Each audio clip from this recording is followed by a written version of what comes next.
Hello and welcome everyone. The UNDP's Regional Bureau for Arab States launches today its 7th report. Expanding opportunities for an inclusive and resilient recovery in the post-COVID era is the title for 2022 Arab Human Development Report. Before I welcome our esteemed panelists, I want you all to reflect for a moment and let's go back in time to 2021 or even 2020. Let's remember the lockdowns, the hardships, the loved one we lost and the loved ones we lost, and all the struggles that came with COVID-19.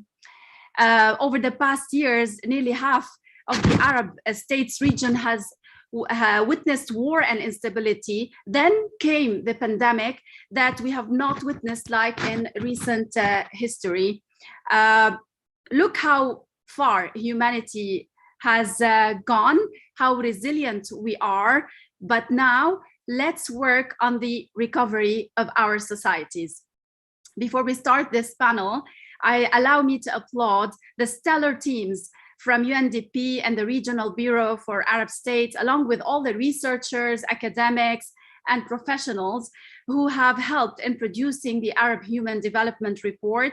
Despite all, these brilliant people have kept their eyes on the better and more hopeful days. They were collecting data, analyzing, and thinking of a better future. Before we start with the panelists, let me give you some tips on how this panel will be. There will be 2 sessions, and please stay with us throughout the 2 sessions. You can post any question you have on the Q&A button by the bottom of the page. You also have the interpretation.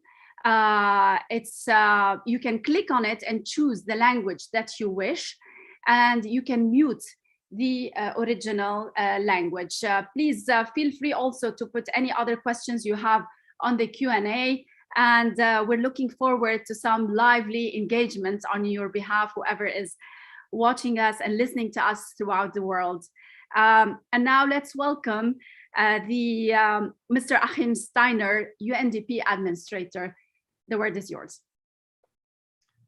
Thank you so much, Rima. Good morning, good afternoon, good evening, dear colleagues, distinguished ministers, excellencies, ladies and gentlemen. The Arab Human Development Report has a proud tradition, and being able to join you today on this occasion of launching this report in June of 2022 is a particular privilege, because we meet at a moment in time when I believe these human development reports are not in any way a judgment call on what is happening, but rather an opportunity to reflect on what is happening to us, whether it is in one country, in one region, or to the world as a whole. And this report also comes as many countries in the Arab states region are still struggling to contend with COVID-19, the pandemic's devastating socioeconomic impacts, which continue as the pandemic itself in parts of the world still continues. The tragic war on Ukraine is, in addition, causing immense human suffering and now precipitating, as the Secretary General has highlighted in his Global Crisis Response Group, an unprecedented potential global food, energy, and debt finance crisis. The situation is particularly acute in a country like Yemen, which imports some 90% of its food today. The world faces its most severe cost of living crisis in a generation. In this fluid context, this report goes beyond per capita income, economic growth rates, and GDP as measurements of development and well-being. It uses a human development approach. And this is about expanding the richness of human life and opportunities rather than simply the richness of the economy in which we as human beings live. The report shows how before the pandemic hit, countries across the region were making significant human development gains. Yet the pandemic has also deepened poverty and inequalities and exacerbated exclusion. This report calls for a focus on 4 key areas to, as we call it, build forward better from COVID-19. First, there is a need for more diversified and competitive economies, including tax management and budgets that prioritize public spending towards the Sustainable Development Goals. This is vital, given that investments in key areas like education, health, and sanitation are much lower in many countries of the region than the global average.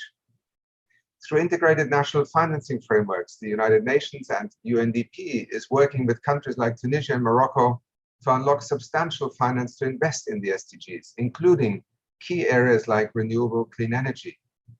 And given that 1 in 4 women in the region are unemployed, more efforts are needed to promote job creation with decent working conditions in tandem with tailored support to the care economy.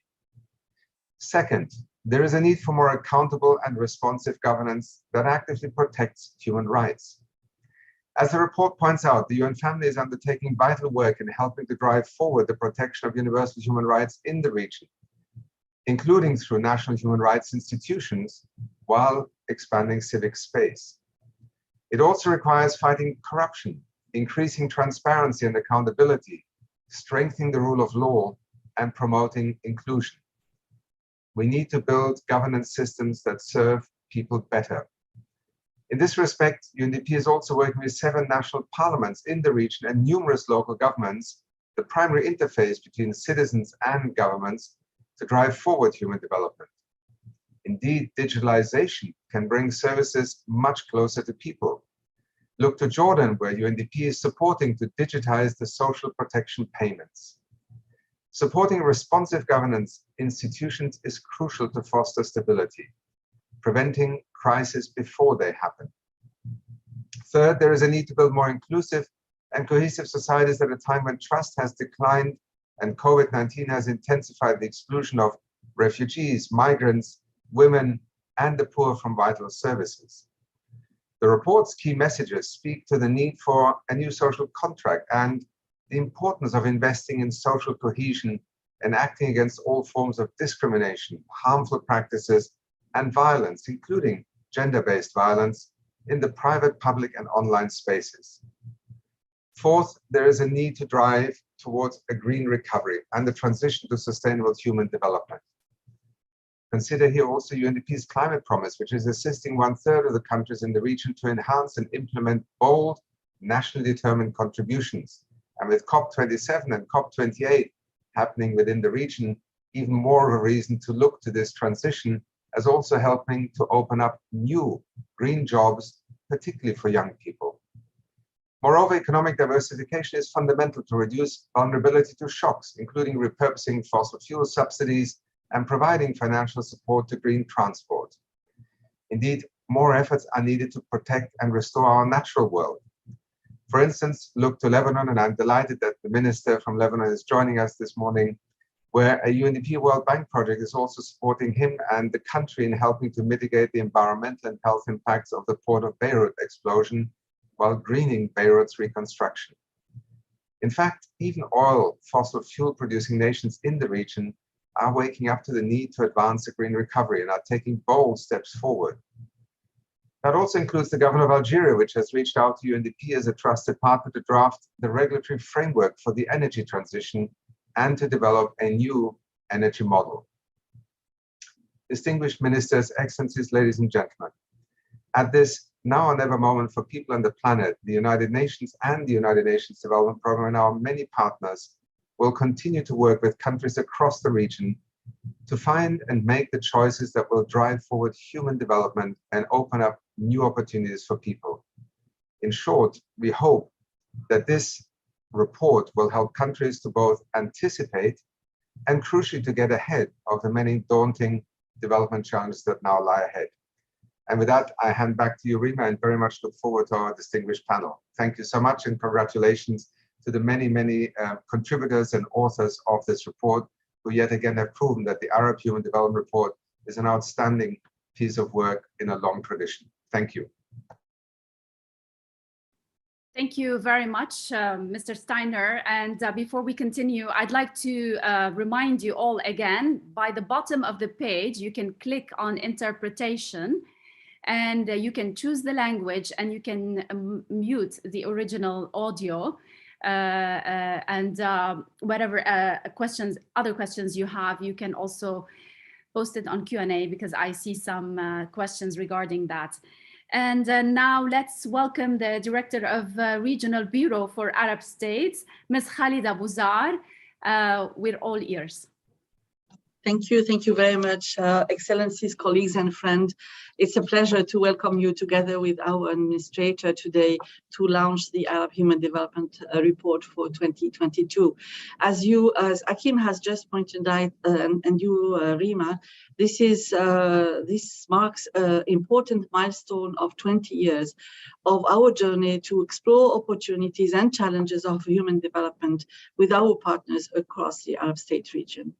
And it comes at a critical time, again, as Achim has just mentioned, as the region and indeed the world still grappling with the impact of the pandemic.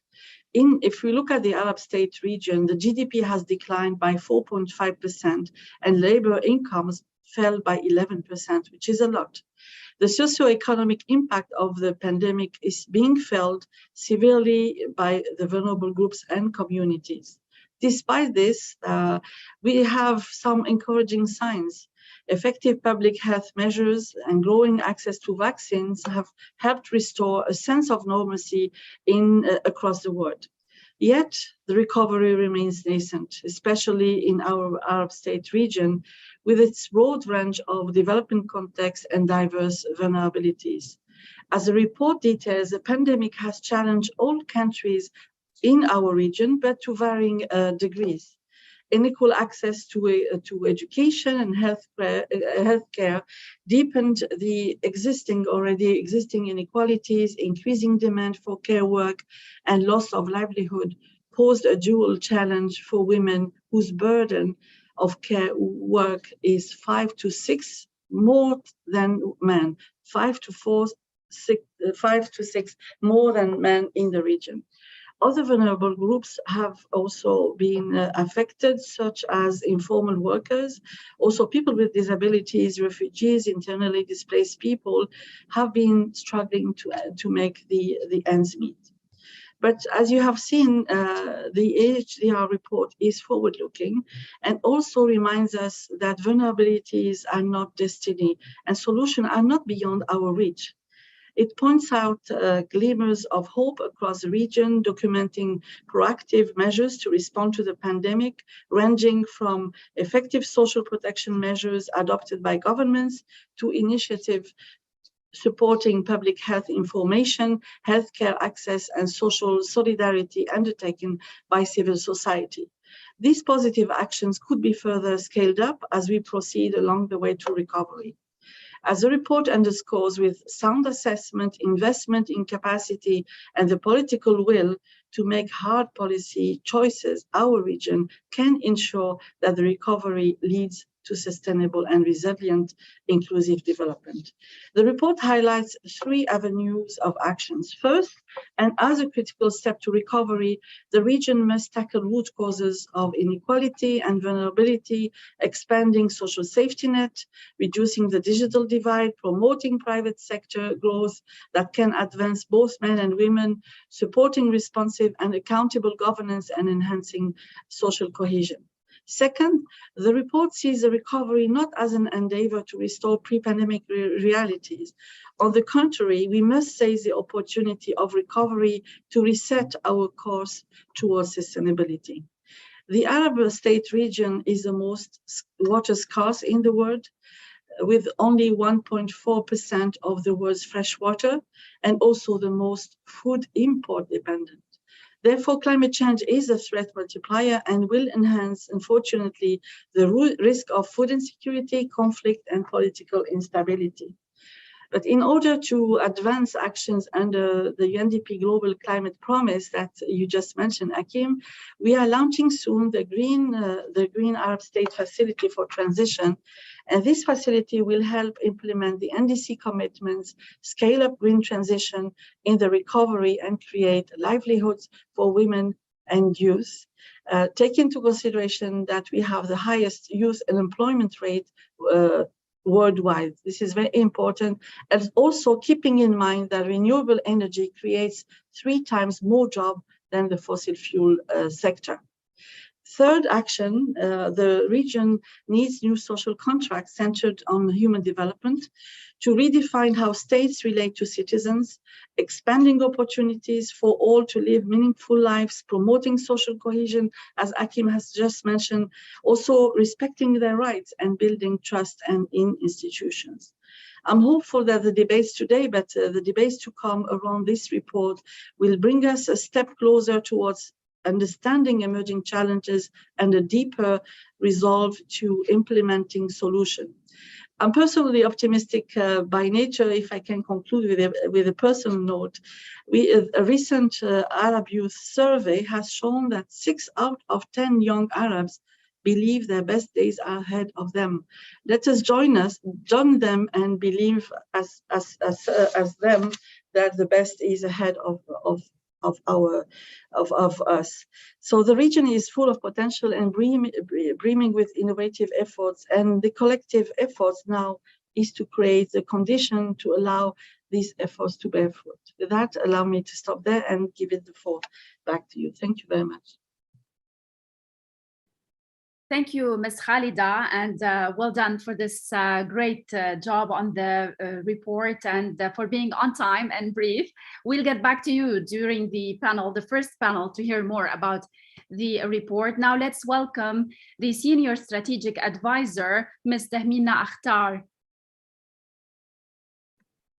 Thank you very much, Rima, and it's a pleasure to be here on my own behalf and behalf of all the authors who have played a great part in producing this report. I'm going to try to share my screen now, if you give me a second, and let me see if I can launch this. Okay, do you see my screen, Rima? Great. I do. Everyone is asking where they can find the report, so there it is. Yes, so I'm going to come to the link right at the end. So let me just take you through some of the findings of the report. So first of all, I would like to say that this report is the 7th in the series of Arab Human Development Reports, which has been the flagship of UNDP. And this is also marking 20 years of the Arab Human Development Reports. As with previous reports, the aim and objective of this report is to launch debate and discussion on issues concerning development in the region and to promote solutions and advocacy towards way forwards. This report looks at the impacts of COVID-19 and it looks at the prospects for human development. It calls for addressing long-standing challenges and it casts a very deep glance at governance, economy, society, and environment as being among the critical pillars that need attention. So the pandemic was a global crisis, but it had very local impacts and very real impacts, I should say. If you look at the graph that is shown there, it shows the COVID-19 adjusted human development index value. And you can see the decline in 2020, a very dramatic one. This affected the globe as well as the Arab region. Some have called it the greatest reversal in human development. The Arab states region is characterized by its broad diversity. It has high-income countries, middle-income, and low-income, as well as crisis-affected countries. There is a prevalence of structural vulnerabilities of different kinds in many countries. Conflicts and crises are pervasive in almost half the countries, and there is a large degree of displacement. So we will turn now to how this pandemic has affected the region. So here I would like to show you the conceptual framework of the report, which puts expanding human capabilities and freedoms at the center. The premise of the report is that human development is essential for human capabilities and human freedoms. We look at 3 key areas here in terms of governance, economy, and societies, which make up the social system, which also needs to be aligned and in balance with the natural system. This resilience will provide the best chance of withstanding future crises and risks, such as the conflicts we are seeing, such as the COVID pandemic, the climate crisis, as well as economic shocks. So I will turn now to each of the key areas that I mentioned before. So in the area of governance, some of the impacts that the report found included the fact that institutional readiness and capacity played a key role in countries' preparedness and ability to quickly take action. Coordination, including whole of government approaches where they were present, played a strong role. Where they were lacking, they led to challenges. Inclusiveness, including whole of society approaches where governments and civil society collaborated with private sector. There are not that many examples of a coordinated action here, but where they did take place, they were extremely successful. Trust in government was a key factor which led to either acceptance of vaccination and COVID protocols or lack thereof. And low levels of trust in the region have also led to great vaccine hesitancy. Looking forward, in order to increase accountability and responsiveness, there is a need for freedoms, human rights, and rule of law to be further enforced and enhanced. Citizens' trust in government must be strengthened. Inclusiveness, including involving private sector and civil society and citizens, can play a big part, and local governments can play a great role in delivering services. The digital divide was very much present in the region. Some benefited from the digitalization that happened in the wake of the pandemic, whereas others really got left behind. There is a need to pay greater attention to this area. I will turn now to the economy. In the area of the economy, we saw some significant losses. For example, 11% of labor income was lost in 2020, resulting in almost... I'm sorry to interrupt, but the translation would want to keep up with you. If you can slower a little bit, please. Sorry to interrupt you, but it's quite interesting. Very okay. No problem. So I would like to say that the labor losses resulted in almost 10 million jobs being lost in the region in 2020. And the trend continued with many more job losses in 2021. The contraction of GDP in 2020 was around 4.5%, quite significant. Although this has bounced back to some degree in 2021, the future outlook does not look very promising in 2022, as the growth rate is largely spurred by oil exporting countries, and oil importing countries, as well as crisis affected countries, are showing lackluster growth prospects. I won't go into all the things that are here on the slide, but just to say that high productivity goods and services are a solution for the region to increase its competitiveness. Regional integration can help in buffering the impact of the pandemic and supporting global and regional value chains. There is a need for job-rich growth in the private sector to generate decent jobs for women and for youth. Access to finance is critical for growing businesses, especially small businesses. Financial management, as also pointed out by the administrator, will be critical for countries to manage their resources and budgets, and taxation also needs to be improved. Turning now to the next area, which is, sorry, I cannot move my... Okay, turning now to society, the impacts in society have shown that interpersonal trust, wherever this was low, this enhanced lack of social cohesion and challenges in social capital. Access to services excluded the disadvantaged. A study found that among many countries, diverse range of countries, up to 55% of students were unable to access remote schooling. While there are great differences in access to education across countries, the fact that 55% of students were not able to access remote schooling is a very serious consideration regarding learning losses. Care work has also already been mentioned by the regional director. The care work burden on women increased even more, given the lack of education support, healthcare support, and need to address care work in the wake of the pandemic. Domestic violence increased significantly, as we have also seen in other parts of the globe. And social media, while it provided a lifeline, also created disparities in access and use. In particular, we found an alarming rate of cyber violence, including against women in particular. Inclusion and cohesion in society going forward will require equitable access to quality services, including education, healthcare, and care work.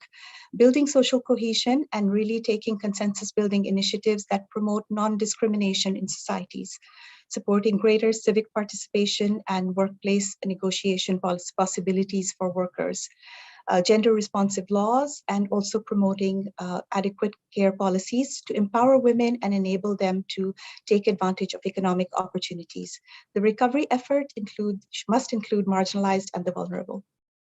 Turning to environment, we already know the region is one of the most water scarce in the world. 18 of 22 countries face acute water scarcity. Despite this, demand for water grew by 5% due to the COVID pandemic and the various hygiene protocols, placing even more strain on resources. Climate change in the region is growing faster than global rises. Renewables is a growing sector, yet more growth is needed. It still makes up only 7% of the total energy consumption in the region. Ecosystems and species are threatened, and many dramatic impacts of environmental degradation have been felt. Going forward, it is important to realize that the climate crisis, just as the pandemic, is one of those global challenges that requires all countries to act, and lack of action by any country can result in spillover effects for the entire region. Clean energy transition must be spurred up. Green transportation and infrastructure investments can promote the way forward. Gaps in water and wastewater services need to be tackled. Around 70 million people in the region have lack of access to water services, and not including 26 million who are displaced in the region. So there are great needs to improve water management. Circular economy solutions with the participation and involvement of local governments can really play a role here, and ecological and biological systems need to be restored. Turning now overall to the central message, as the regional director pointed out, structural vulnerabilities are not our destiny. Recovery, this is a critical juncture for recovery and building forward rather than backwards and restoring the status quo. This requires development trajectories to be reset with human development at the center and people at the center, for deep-seated challenges to be tackled, including inequality, including lack of diversification, increasing trust in institutions, and also putting the environment in balance with the social systems. Nature-positive development is called for. The SDGs must remain the North Star for guiding forward, and a new social contract can usher in peace and stability, where citizens have increased trust with governments, and civil rights and liberties and freedoms are respected. I will turn now to the last page, which is regarding the publication, which is what people have been asking. These are our websites where the document can be downloaded. The report is available in English and Arabic in a full format, as well as its summary. The hashtag is AHDR 2022. And with that, Rima, let me turn back to you. And thank you.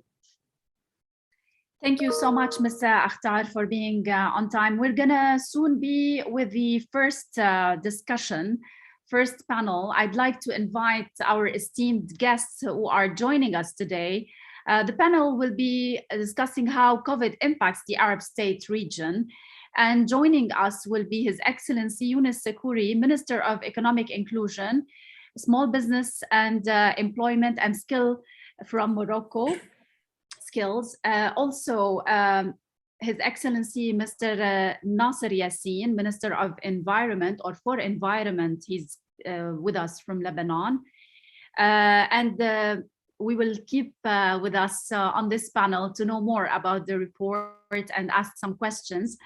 Mr. Achim Steiner, the UNDP Administrator, and also Ms. Khalida Bouzar, UNDP Regional Director. Also, we will have with us Her Excellency Rania Al-Mashat. She's the Minister of International Cooperation in Egypt. However, she's not going to be live with us, unfortunately.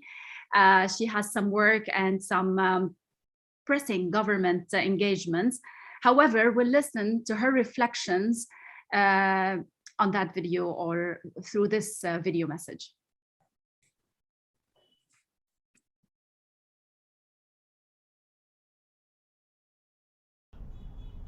Excellencies, ladies and gentlemen, greetings from the land of peace, pyramids, and the Nile, and welcome to what I'm sure will be a very successful launch of the Arab Human Development Report for 2022.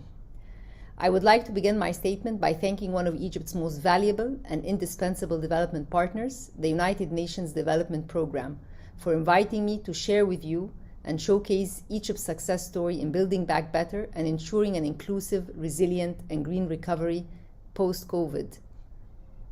This year, the report comes within a very critical juncture with an ongoing pandemic and a cascade of evolving shocks on the back of the war in Europe and the unfolding geopolitical tensions.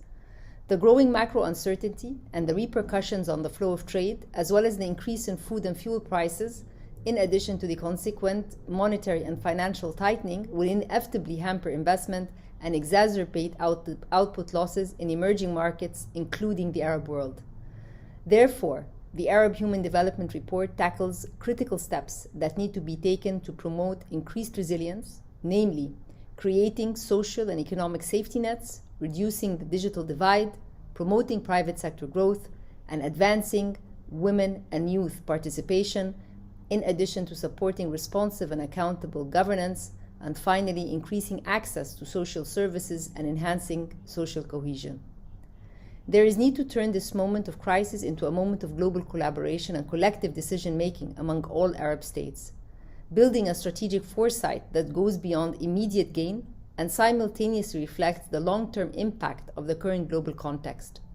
Therefore, stepping up collective action around three main priority areas are very, very important, including food, energy, and finance, which are key to hedge against economic risks that Arab countries today might be facing, particularly given the post-COVID recovery. The current global environment and the various challenges entail that we collectively work together to reinforce this multilateral stakeholder engagement and ensure that multilateral development institutions, in collaboration with public sector and private sector, address traditional challenges as well as untraditional issues that are coming to the forefront due to the current realities. As thoroughly explained in the Arab Human Development Report, the COVID-19 pandemic has forever changed the life as we know it.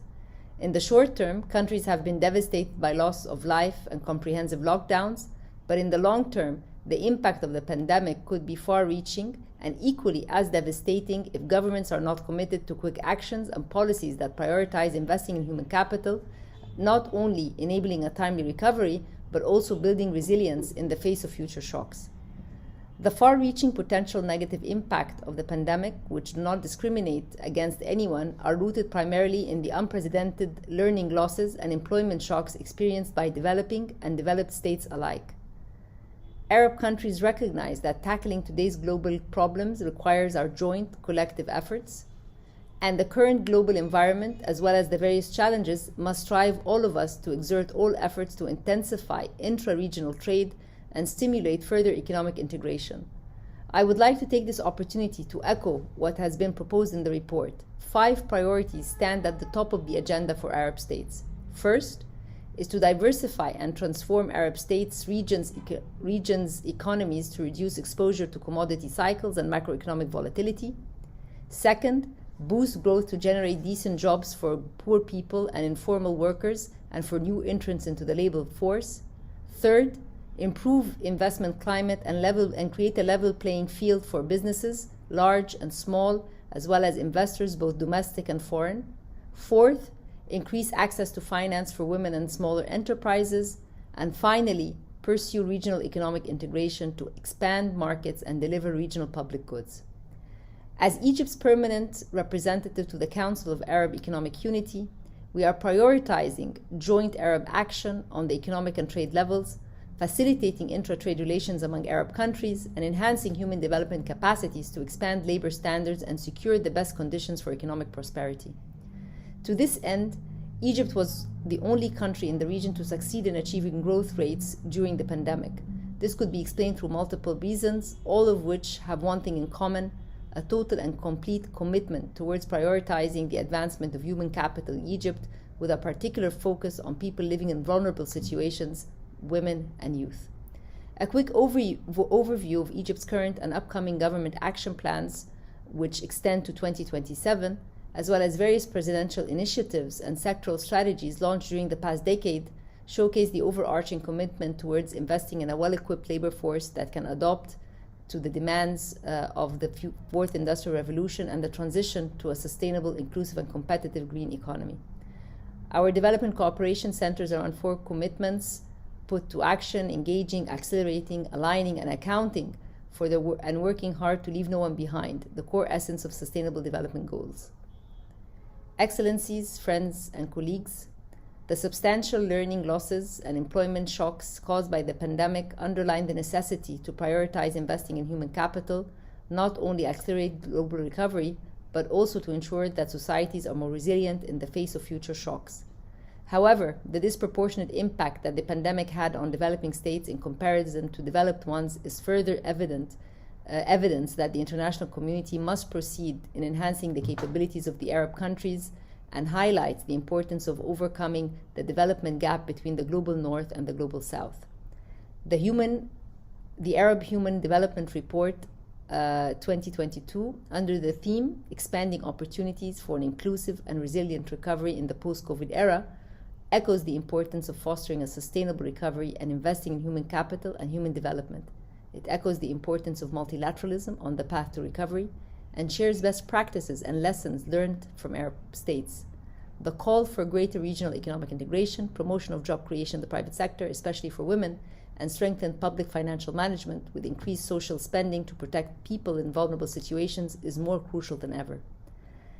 The rich discussions we are witnessing today are a projection of our global commitment to build on the lessons learned and recognize that human development is placed at the forefront of national development plans and the recovery from COVID-19. To this, thank you for this report, and I look forward to joining you in future occasions. Thank you.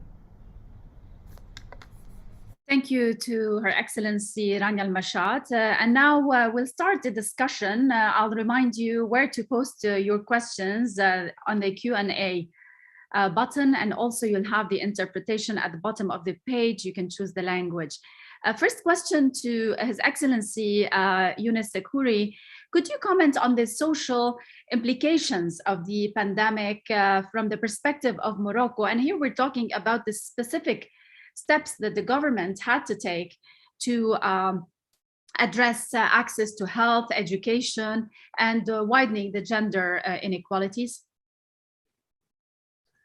Thank you, Madam Maktabi, for introducing and running this panel. And I'm very pleased once again to be part of this important launch of this important report, being myself one of the drafters of one of the reports earlier a couple of years ago when it was an MP in the Parliament of Morocco. Today I'm a minister, and I can tell you, I'm a minister in a political government that was appointed by His Majesty after elections that gave birth to a new majority. So one of the major things that happened following COVID is a huge change of political majorities, both at the local and national level, which witnesses of something that is happening at the population level. People understood that there needs to be change. And I'm wondering, in our different countries, and I don't know to which extent the report seizes this very specific aspect of the changes that happened, whether there is a cultural change within youth, within women, within societies, within our societies, due to COVID-19, of course, implications. From the social perspective, and to answer your question very quickly, of course, there are huge changes. And one of the biggest changes is the shift from the paradigm of a certain sort of states to social states. So we can see that there is a shift to social states. The government of Morocco announced in its engaging declaration after the appointment by His Majesty that we want to have an active social state. So it comes first of all by the generalization of social protection. So today, after 8 months of government, we have 11 million Moroccans, 1/3 of the population, who have access to a totally new social protection program launched by His Majesty, meaning basically all the les soins, all the access to healthcare, etc. So it costs a lot of money, and governments, in spite of the crisis, need to make sure the budgetary effort is allocated to this important aspect. Second, is we launched a huge program to employ 250,000 youngsters and women. It's called Awrash, means works of general interest in all the country. After 3 months of the launch of this program, we have now 30,000 Moroccans, among which 40% are women working in this small and works with decent jobs. The last thing in one word is we achieved a huge, a big achievement, which is a social agreement with the unions and with the employers. This is new for 3 decades now, in which that I can comment later on, maybe to let you, Madam Maktabi, run the panel. Thank you, Your Excellency. I'll move to Mr. Yassin from Lebanon. What would a green and resilient recovery from the pandemic look like? Well, thank you, Rima. Let me first thank the UNDP team in the region and globally for producing such a pivotal report. I've been following up all the previous Arab human development reports, and they've been very interesting in pushing the debate in the region on what matters. From the first 3 to the following reports, they've created a lot of debate. So I'm pretty sure this one will be also in this regard. Before I talk about how COVID and can we look into green recovery, I want to cover a couple of points. And the first one, to borrow from the medical world, crises all over the world, but particularly in the region, in our region, have become chronic. So we talk about the chronicity of crises, particularly to borrow from or to bring some examples from refugee crises in the region. Palestinians have been refugees since 1948. The Syria crisis has been going for more than a decade. A lot of other crises in Yemen and Sudan. So the concept of chronicity needs to be unpacked and qualified when we talk about recovery. That's a phenomenon, that's a feature of the ongoing crises that we need to tackle.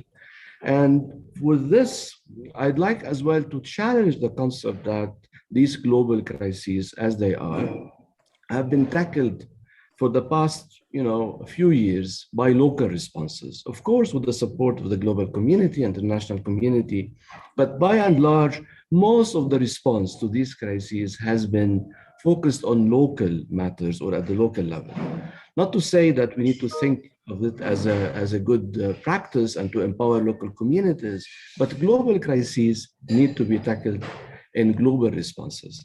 For Syria, for Palestine, for Lebanon, for climate change, for the pandemic, for COVID-19, these require global responses. Unfortunately, with COVID-19, we've seen a lot of comeback to the nation state, to some nationalism in the way we responded to COVID-19.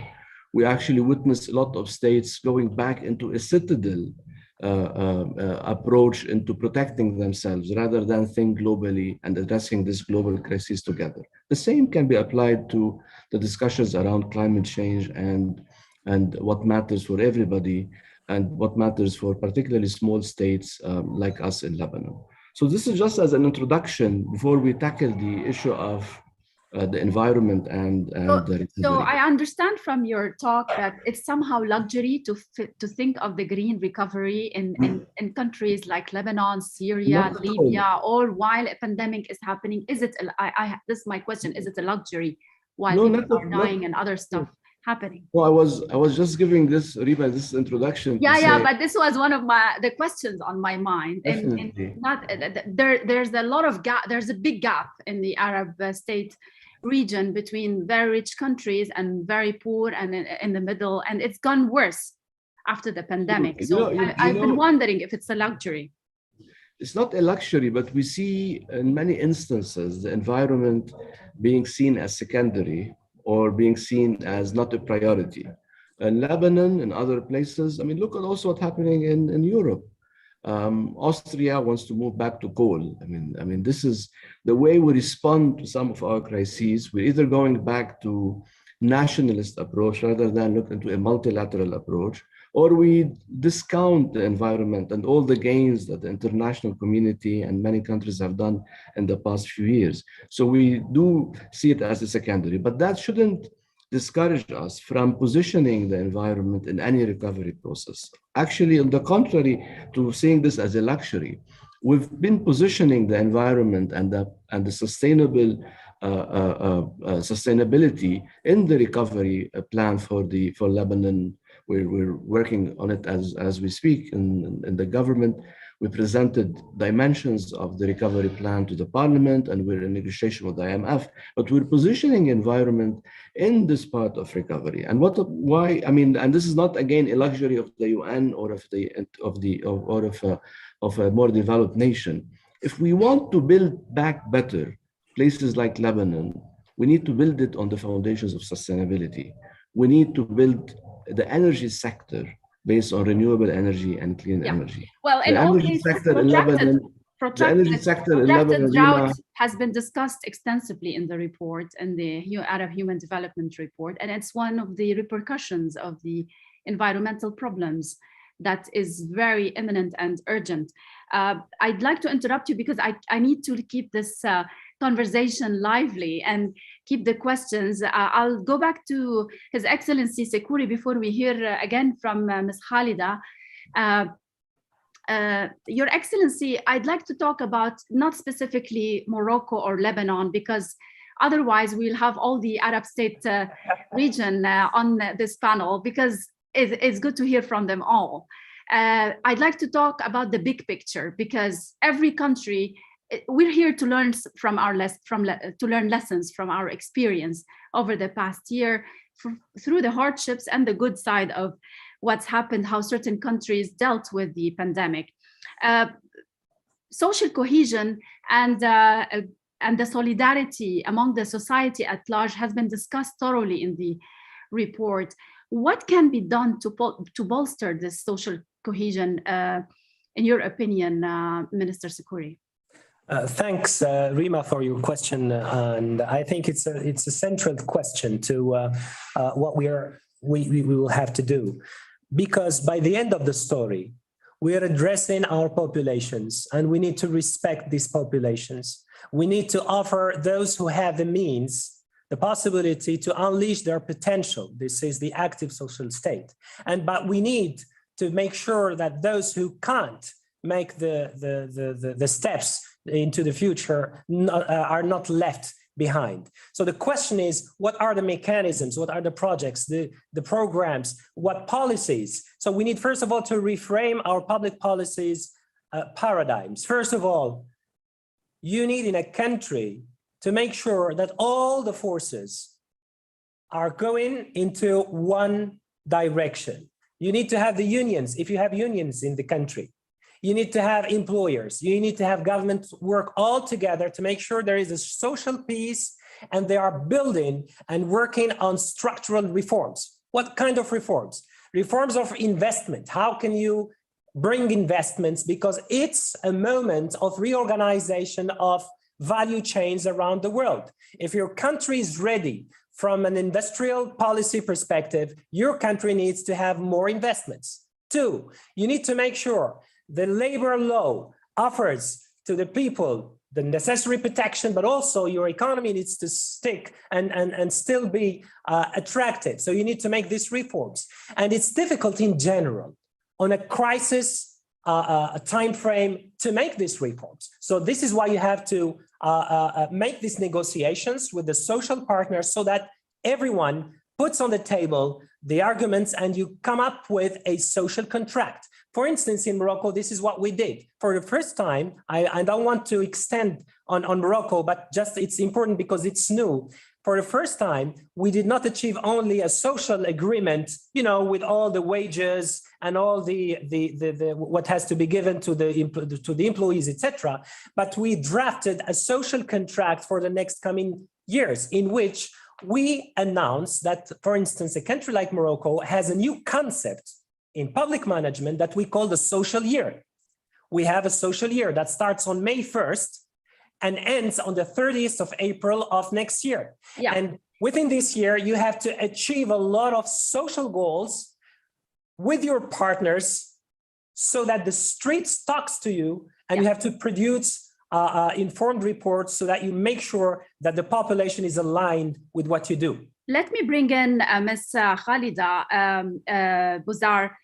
Ms. Khalida, the ministers, the esteemed ministers, are talking about times of crisis. I mean, this is the first pandemic that we witnessed in recent history.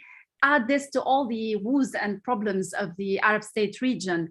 To what extent the Regional Bureau for Arab States advance development solutions in the midst of all this crisis and conflicts? Do we wait for peace, or human development goes in parallel?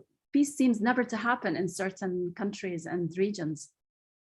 Thank you very much, Rima. This is a very crucial question, and I will need a full day to answer it. Let me try to be very focused.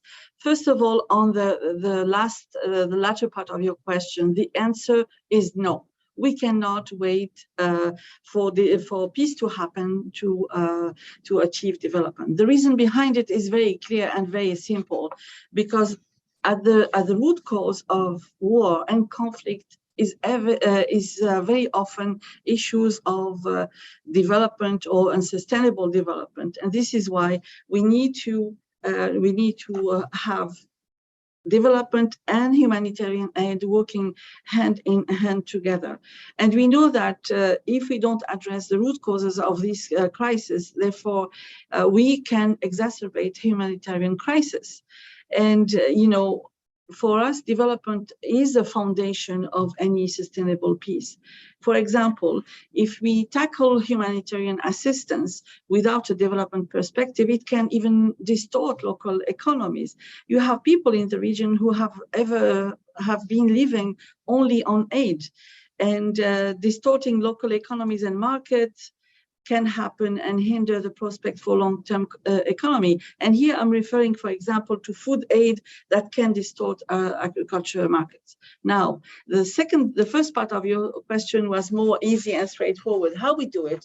We have many good examples, and maybe I give you quickly two examples. First of all, one of our flagship is a funding facility for stabilization, where we have adopted an integrated, holistic approach to support countries to return to their land. And here I'm talking about the IDPs. We often talk about the refugees. We don't talk enough about the internally displaced people.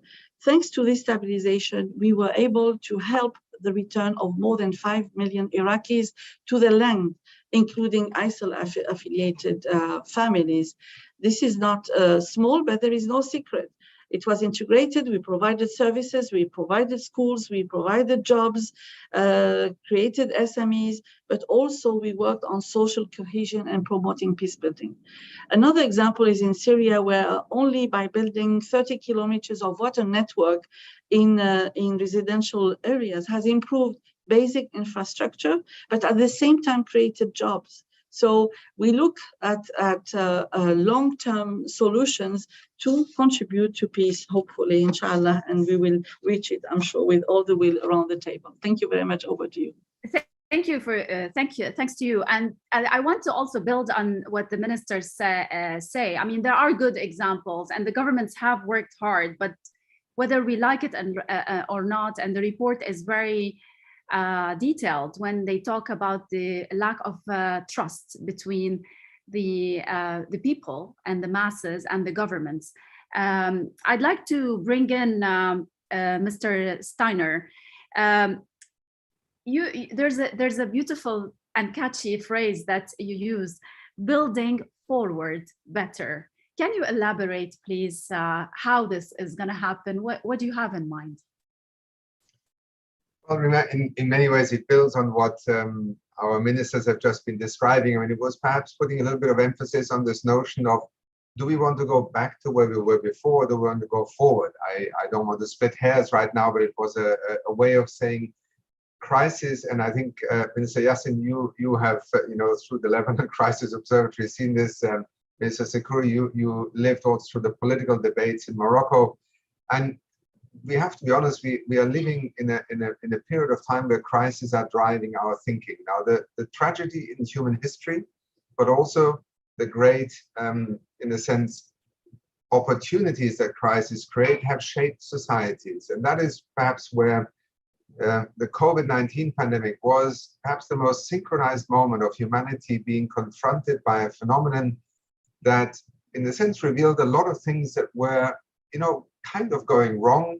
Now, yes, if you have a lot of economic growth, the pie keeps on growing, it kind of covers some of these issues such as inequality and poverty, but the same thing is true for environmental destruction. And so here we were confronted really by a civilizational moment almost across the whole planet. And I think, to me, the history books will one day judge our generation by whether we seize the crisis in that, often invoked notion of Asian view of crisis as an opportunity. And if you go back in history, if the response to crisis is simply a defensive one, and all you're trying to do is get to where you were before the crisis, you're essentially really going backwards. And yet what we all sense is we need transformations, we need transitions, be there the social contracts, be there the green transitions. We need to invest in an economy of the 21st century that is not only more sustainable, but also allows us to use digitalization, for instance, a technological advance, not in a way that enslaves us again. We have learned too many lessons. And so building forward better was very much a way of saying UNDP's focus is on the future of development. We know where our weaknesses are, our Achilles heels are in our development trajectories. Let us build forward, because our citizens actually expect that from us. And when we talk about all these issues that also the Arab Human Development Report is revealing again, lack of trust, and not just in government, but also sometimes in a society. This is not unique to the Arab region. Let's be very clear. The question is how the Arab region responds to it will be unique, because it is a unique set of countries. And so I think, hope is that what we can do also with this report, which is in a sense amplifying debates across the region, that is its power, is to give people the courage, and particularly political leaders, economic leaders, to lead us forward. Because if we simply try to go back to where we were before, let's be honest, the crisis will come back. And the more a crisis happens and our response is a kind of crisis response by default, the less intelligent, the less fair, the less, let's say, sustainable it will be. So this moment, and this is not, the next 2 months only, it is the next few years, I think are a pivotal moment, particularly in a region that has both the capability in economic terms as a region, but also from a next generation perspective, I think enormous opportunities, because one of the rifts within the Arab region that is also becoming, in a sense, uncomfortable for many is the rift between generations. And this is not a young generation that turns to, international things only. It is a generation between the elderly who see the traditions, the values, the culture, in a sense, being eroded by many of the phenomena of our consumerist world. And at the same time, the need to articulate a vision for development in the Arab region that speaks to that sense of identity. I'd like to bring in His Excellency Nasser Yassin. A lot of planning for the recovery for the Arab states region post-COVID. Some of the ideas are in the Arab Human Development Report, but also governments are working actively on this recovery. But all of this costs money. Who pays the bill, and how can this be? How can help come to the poorer countries? What's needed? Not sure if we lost His Excellency. He just disappeared from the screen. Yes, yeah, I think he's coming out from Lebanon and the connection is not great these days. Mr. Sakouri, I'd like to pass this question to you, Your Excellency. I wonder if you have a comment on this. This requires a lot of spending on the behalf of governments and other entities. How all this budget is going to be created and who's going to help? Well, thank you for the question. It's part of this a new balance that the government has to establish in order to, on the one hand, try to answer to the very concrete frontline problems that are on the table, especially not only with the COVID-19 crisis, but with the crisis generated by the war between Ukraine and Russia. And on the other hand, you need to build the future, as Achim said. And the problem is that when you're a decision maker, you have to make very quick decisions with so little margin of innovation and a lot of improvisation. And even if you prepare, the future comes with a lot of uncertainties. The deal, in my opinion, is one, a country should not make the next generations pay what this generation is the cost, the total cost of the crisis, because otherwise it's very dangerous from a sustainability principle, from a human perspective, and from a civilizational perspective, first of all. Two, you need to innovate. And for you to innovate, you need to bring more solidarity. And to bring more solidarity, you need a different mindset in the society. You definitely need to have the intangibles, and you definitely need to explain to the population, especially if the country is democratic, if your decisions are made upon elections and different rows of elections. So you need to make sure that you don't come with technical solutions that no one understands, and you end up with a big divide and gap between what your population wants and with what the decision makers do. So for you to do so, you definitely need two pillars in your policy. On the one hand, you need to make sure you have more investments, more job creation. There is no other thing that can replace job creation. Because if you don't have decent job creation, no solution would come, no population will follow you, and no well-being will be felt among the population. And on the other hand, you need to make sure that you have a strong policy for those who are left behind. I see that His Excellency is here, so I don't want to take more time. Mr. Yassin, Your Excellency, are you back? I'm back. I'm sorry. I was. It's a typical example of the digital divide among the Arab state region. Something.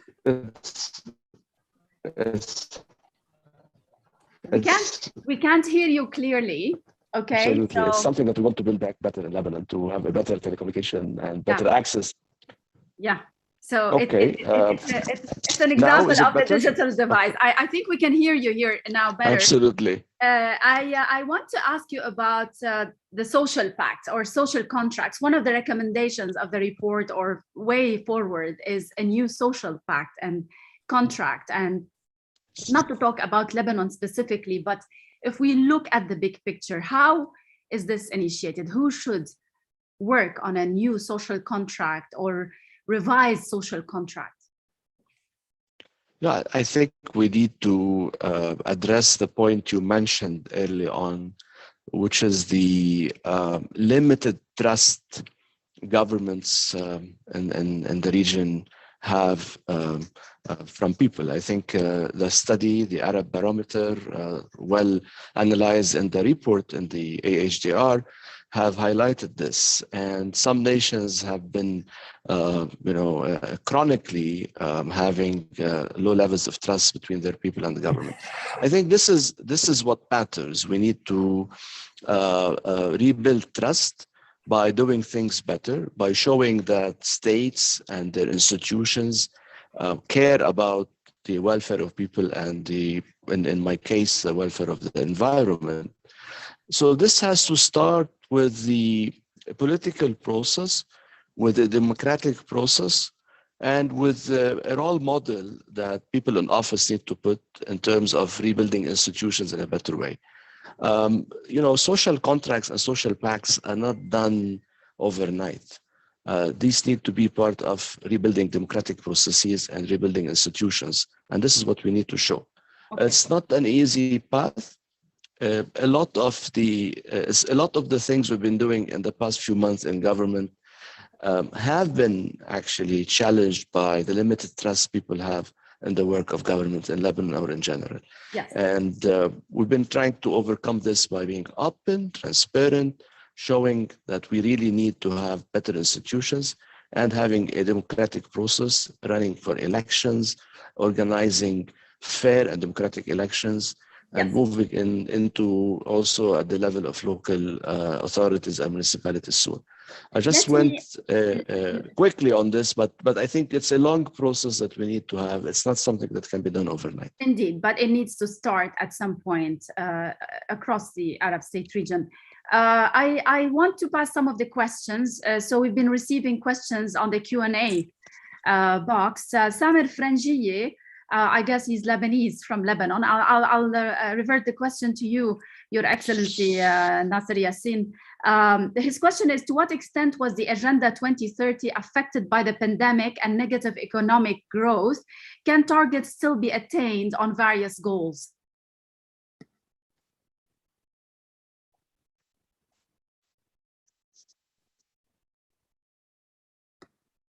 Mr. Nasser, can you hear me? Well, I guess, Mr. Nasser, I think that's the connectivity problem with Lebanon. I'll revert this question to Mr. Achim, if you can kindly answer. Okay, I didn't hear well. I don't know if it's my connection or Rima's. I don't know if you're hearing me well. I can hear you. I don't know if you heard the question. I'm in London. The connectivity is good, at least better than I'm not able to hear you. I'm going to try again, Rima. I'm sorry. Okay. I think we have an issue with the audio with Lebanon. Mr. Achim, would you kindly answer Samer Frangiye's question, or if you would wish me to repeat? Could you just repeat it? I'm just bringing up but if you could repeat it, please. Of course. Samer Frangiye is asking, to what extent was the Agenda 2030 affected by the pandemic and negative economic growth? Can targets still be attained on various goals? Well, I think there is no doubt that the pandemic has been a major setback, whether it's more people in poverty, more people in hunger, even on goals that have to do with gender equity have seen a very differential impact. I've just come back from Chile, where UNDP, together with our Chilean colleagues, published a report on the difficulties of women re-entering the workplace, so to speak, the job market after the pandemic. We have seen clearly setbacks in many of the health services, simply because so much attention had to be diverted towards battling the pandemic. So let's be very clear, the pandemic has been a disastrous shock on the SDGs. But to those who now say, well, maybe the SDGs are no longer relevant, let me answer very briefly, that is precisely the wrong conclusion. Yes, we have lost time and we should not be surprised. We have had a pandemic, the disruption, therefore the targets and the timelines cannot hold because they were built with assumptions about a world that simply did not have COVID-19 factored into it. But my argument would be, if you look at what the SDGs, first of all, provide to us as a global family, then the pandemic should be the most dramatic reminder yet in modern history of why we are bound to have to work together, because that's what the SDGs, in essence, first of all, signal the interdependence of nations in combating the challenges. But secondly, for national development planning, the COVID pandemic revealed precisely the weaknesses in our societies around inequality, poverty, gender, but also the transitions on the sustainability front that either will make us more vulnerable or less vulnerable. So the SDGs remain highly relevant, and indeed in some aspects we saw progress. The United States, for the first time in 2 generations, will see child poverty go down because of very targeted programs, and we've seen the same in many other countries. So many lessons learned. Let's keep the SDGs as our compass. They are not a formula, but they are a smart direction to set. This is a question from Abdurrahman Al-Mutayri. شكرا للجميع. ما يتعلق بتطور الرقمنة وأثرها المباشر على تحسن جودة الحياة والإمكانيات الرائعة للتقنية لتحسن الشمولية، ماذا يمكن فعله في هذا الجانب من قبل الحكومات والمجتمعات؟ I'll pass the question to His Excellency Sekuri. He's basically asking about digitization and how it can be advanced in the Arab countries. What's your take on that? احتراما للسؤال باللغة العربية سوف أجيب بالعربية إذا كان ممكن. فبطبيعة الحال الرقمنة هي من الأمور الجديدة التي أنتجتها أزمة كوفيد-19، وهي من الأمور التي أصبحت ضرورية حتى في أقصى المناطق القروية والريفية. بكل دولة وكل حكومة عليها أن تتوفر على استراتيجية متكاملة في مجال الرقمنة. عمادها الأول هو الاستثمار في القدرة على الكالكوليشن باور، يعني القدرة على يعني البروسيسنج ديال المعلومات. المسألة الثانية التي يجب أن تستثمر فيها الحكومات بطبيعة الحال هي مسألة إذا لم تكن قد فعلت من قبل، هي قضية البنيات التحتية الرقمية. كاين دول عندها بطبيعة الحال جد متقدمة في هذا المجال، وكاين دول أخرى ربما لديها تأخير. ثالثا هنالك إدماج الرقمنة في عدد من المجالات بحيث يمكن تسهيل الولوج إلى الخدمات على المستوى الشعبي. أولا هنالك قطاع الإدارات. اليوم جميع الحكومات مطالبة ليس فقط لأن تجري استثمارات عادية في رقمنة الخدمات الإدارية، بل عليها أن تقوم يعني قفزة نوعية لربما كانت من المستحيل أن تتخيل. ثانيا في مجال التعليم، وإحنا شفنا كيف أنه المرور إلى التعليم عن بعد ساهم رغم الجائحة من استمرارية على الأقل هذه الخدمة، رغم أن الجودة بطبيعة الحال لا تعوض الأقسام الحضورية. وما نسوش ثالثا كل دولة لازم أنها توفر على قطاع خاص منتج في مجال الرقمنة.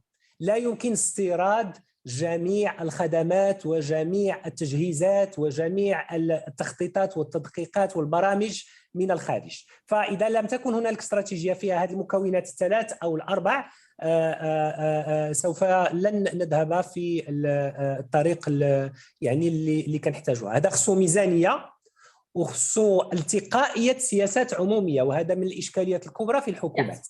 طيب. I'd like to wrap, and I feel so frustrated that His Excellency Nasser Yassin is having connectivity problems from Lebanon. It's sad. I hope he can join us in a last word. Ms. Khalida, if you can, your final comment in a minute or less, please, and I'll pass on to the rest of the panelists also. Thank you very much. I just want to compliment the panelists, and something that was not mentioned, but it is mentioned in the report, is the need for diversification of the economies. If you look at countries across the region, very often the economies depend on one or two sectors. If I take يعتمد على قطاع أو أكثر. We're hearing the translation, I guess. If I take, for example, Tunisia, it was severely affected because it was based mainly on tourism. This is why we are. تعتمد على There is a problem. There's a problem with the translation. We're hearing. Please give me access once again. Please give me access once again if you can hear me. We'll fix some technical issues. Yes, please. لو سمحتم أعيدوا التسجيل عبر الإنترنت. لم أعد لدي القدرة على التواصل. If you can mute, I think I'm hearing the translation. Okay. I will mute. Please reassign me. Working on it. Let's hear Ms. Khalida meanwhile. Sorry. So I was saying that diversification of economy is very important if we want to be tackling pandemic or crisis as we have been with COVID-19. The other comment I wanted to make, and we talked about social contract, but we talked a lot about the government. Just to conclude, I want to make sure that when we talk about sustainable development and SDGs, it's the responsibility of the government, yes, but we have to have a different approach and a whole of society approach, where the role of the private sector is key, but also the role of civil society should be at the center of any development in any countries.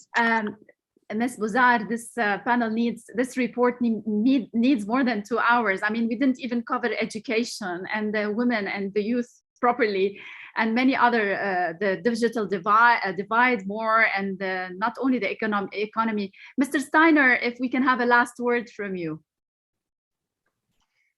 Well, as you said, it's difficult. So today is simply to bring the report to the attention of those who feel that it can contribute to the debate. I think in every country, and this is also important, whenever you prepare and publish a regional report, many will say, well, that may be true for one country, it's not true for my country. And I think it is more the ability to connect different trends, different developments across the region that makes this report intellectually and policy-wise interesting. So please read it with an open mind.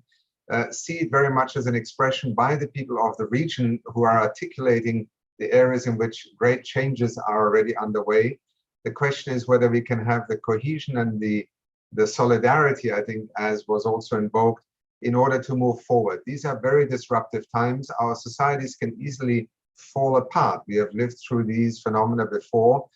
The Arab Human Development Report of 2022 is in part an attempt to try and maintain a shared view of the future, which makes it easier to then live through some of the disruptions of the moment. But it is a very difficult time, and I hope that we will continue to inspire, particularly the next generation, to contribute to this vision. Thank you. Your Excellency, Younes Sekouri, is, if possible, also to your last word, your final word on this report and the launch. Thanks again, and I congratulate you for running the panel, because I know that you're short of time. And well, what I want to say is that a final word is about leadership. This crisis showed that we are used to leadership with authority. And we have to be more familiar now with leadership without authority, with governments, with civil servants who don't necessarily have all the means, all the tools to enforce the law, and with the population who has to interact culturally with decisions of the governments. The second thing I want to say is about decision-making. This crisis has to make us change the framework within which we make decisions. We have the political school, the Sha'bawiya, the populist school that used to promise anything, but we saw in the crisis the absolute value of things. Do you have vaccine or not? Do you have an industry or not? Can you deliver or not? You can't talk, you can't say anything.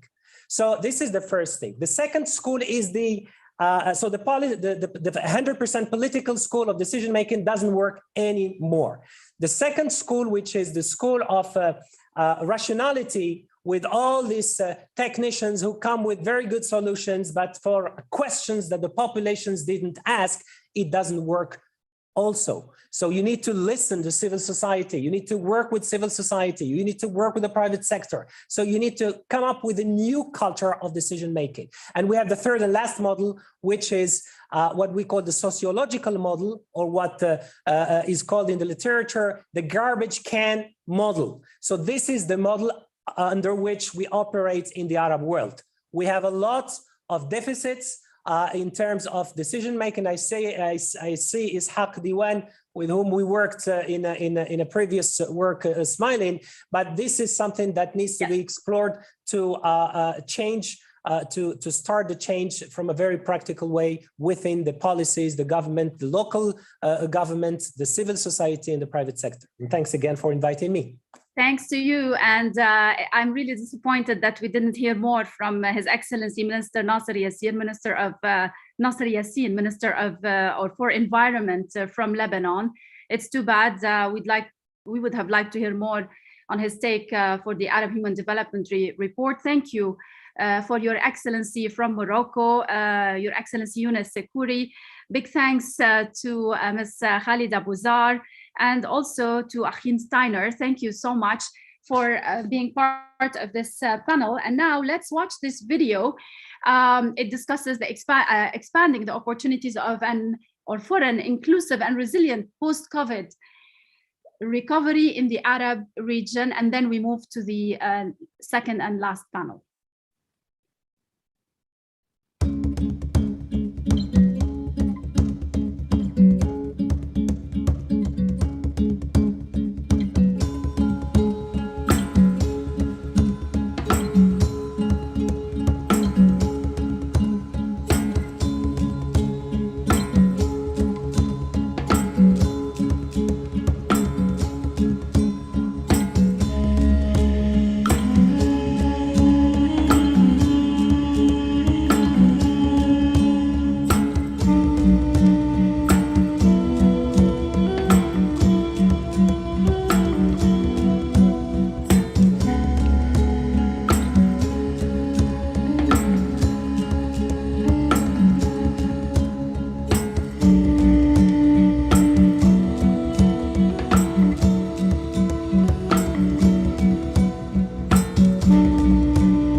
everyone again. And now the second panel, we'd like to discuss more the Arab Human Development Report for 2022, the recommendations, the way forward better, as Mr. Steiner said.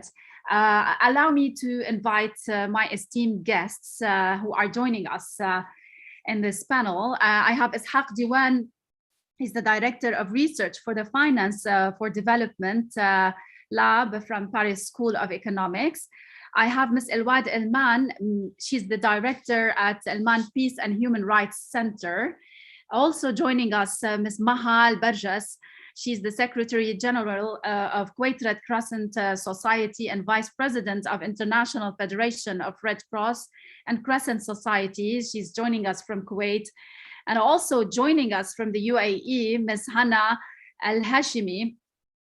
She's the Chief Climate Negotiator and Head of Office at the UAE Climate Change Special Envoy's Office. Hello, everyone.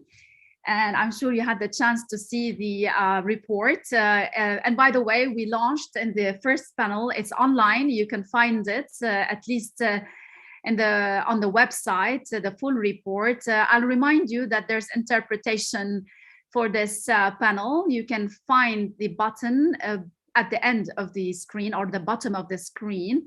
And also there's the Q&A box where you can post your questions. Feel free to ask our esteemed guests, and I'll come to your questions by the end of this panel. And I'll ask you all kindly to stick to the time. We're many on this panel. I'll start with Mr. Ishaq. My question is that in the first panel, we didn't even get a chance to discuss how the Ukraine war has changed the dynamics of this report. This war started probably by the end of this report as it was being prepared to launch. But for sure, the region is coming to more shocks, whether the oil prices, shortages of oil prices, shortages of food, all of this has been affected by the war in Ukraine. How can national social protection system become more shock responsive and better be able to serve the needs of the vulnerable? Yes, thank you, Rima. This is a good question. And first, let me say I'm very happy to be on such a good panel with so many friends discussing a very important report. And I must say at an important time, and we could see that from all the intervention, there is a willingness for a fresh start. So let's do a reality check first and ask ourselves, what is the social protection system to evaluate, your question, how much progress have we made? Is it resilient enough for the shocks to come? The social protection system is a whole bunch of mechanisms to pay pension for the elderly, to provide access to health and education for the poor, to provide unemployment benefits, special benefits for orphans, for the disabled, to help families that are stuck in poverty to escape intergenerational poverty traps. So it's a whole lot of things. Have we made progress on all that?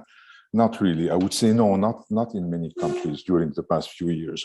But we have made a lot of progress on setting up social safety net for the poor, especially the poor in the informal sector. That, yes, this had started several years ago in an attempt to move away from subsidies, which is an easy universal system of support, but it's inefficient. It pushes for too much consumption of energy in particular, and it's unfair. It helps the rich as much as the poor. It's very expensive.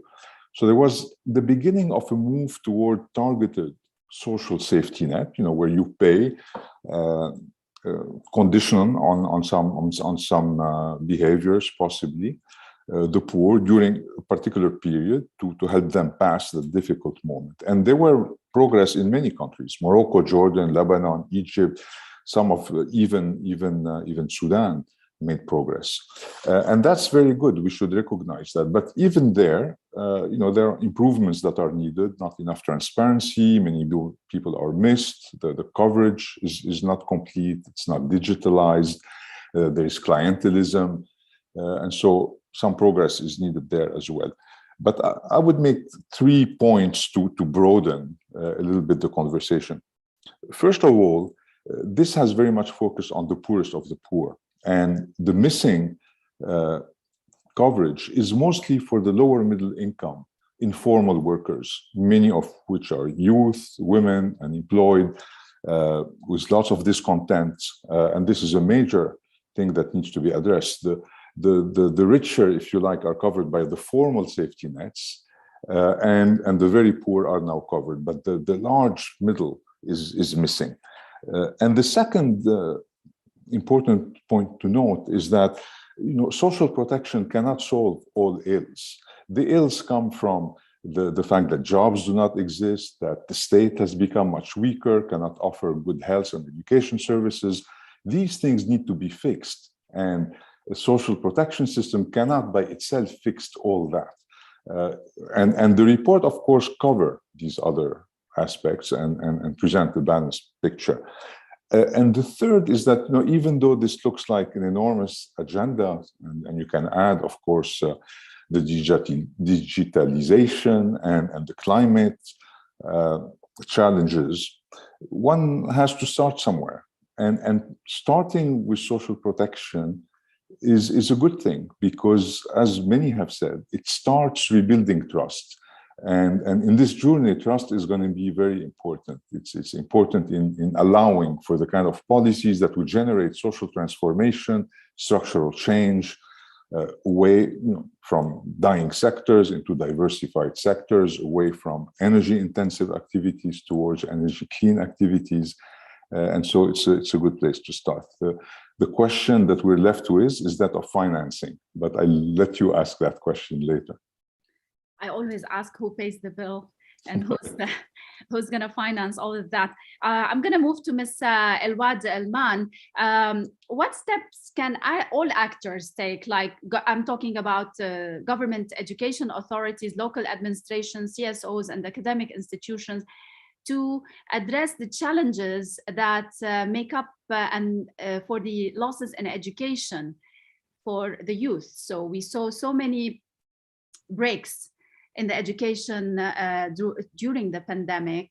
Some students, or many students, were able to go back to school, but many others didn't have this luxury. Some of them even dropped out of school because of the economic hardships after the pandemic. So what are the steps that can be taken? Well, thanks. First of all, thanks so much for having me as part of this important report launch, and congratulations to all of the contributors to the report, and to you, Rima, as well, on your moderation for the passionate panel before. I'm delighted to be a part of this discussion to dive even deeper into the many key issues highlighted in the report, and to pick up on some of the points that stood out to me from the earlier discussion amongst this distinguished group of experts and officials. But first, to echo Mr. Achim Steiner, the UNDP administrator's opening remarks, I really do hope that this discussion that we're going to have will nudge our many viewers to read this excellent report that shed light on the many challenges the region faces, but that it also offers a lot of promise and opportunities as well. With that said, Rima, 1.6 billion children have had their education disrupted by COVID. This was predicted to have a $10 trillion hit on world income at the beginning of the pandemic. We've already seen that education has pivoted towards remote learning, but those without internet access are impacted the most, particularly girls. Once again, the poorest lose and inequality widens further. To control COVID, which is still a reality today, not something of the past, we have more knowledge, we have science, and now vaccines.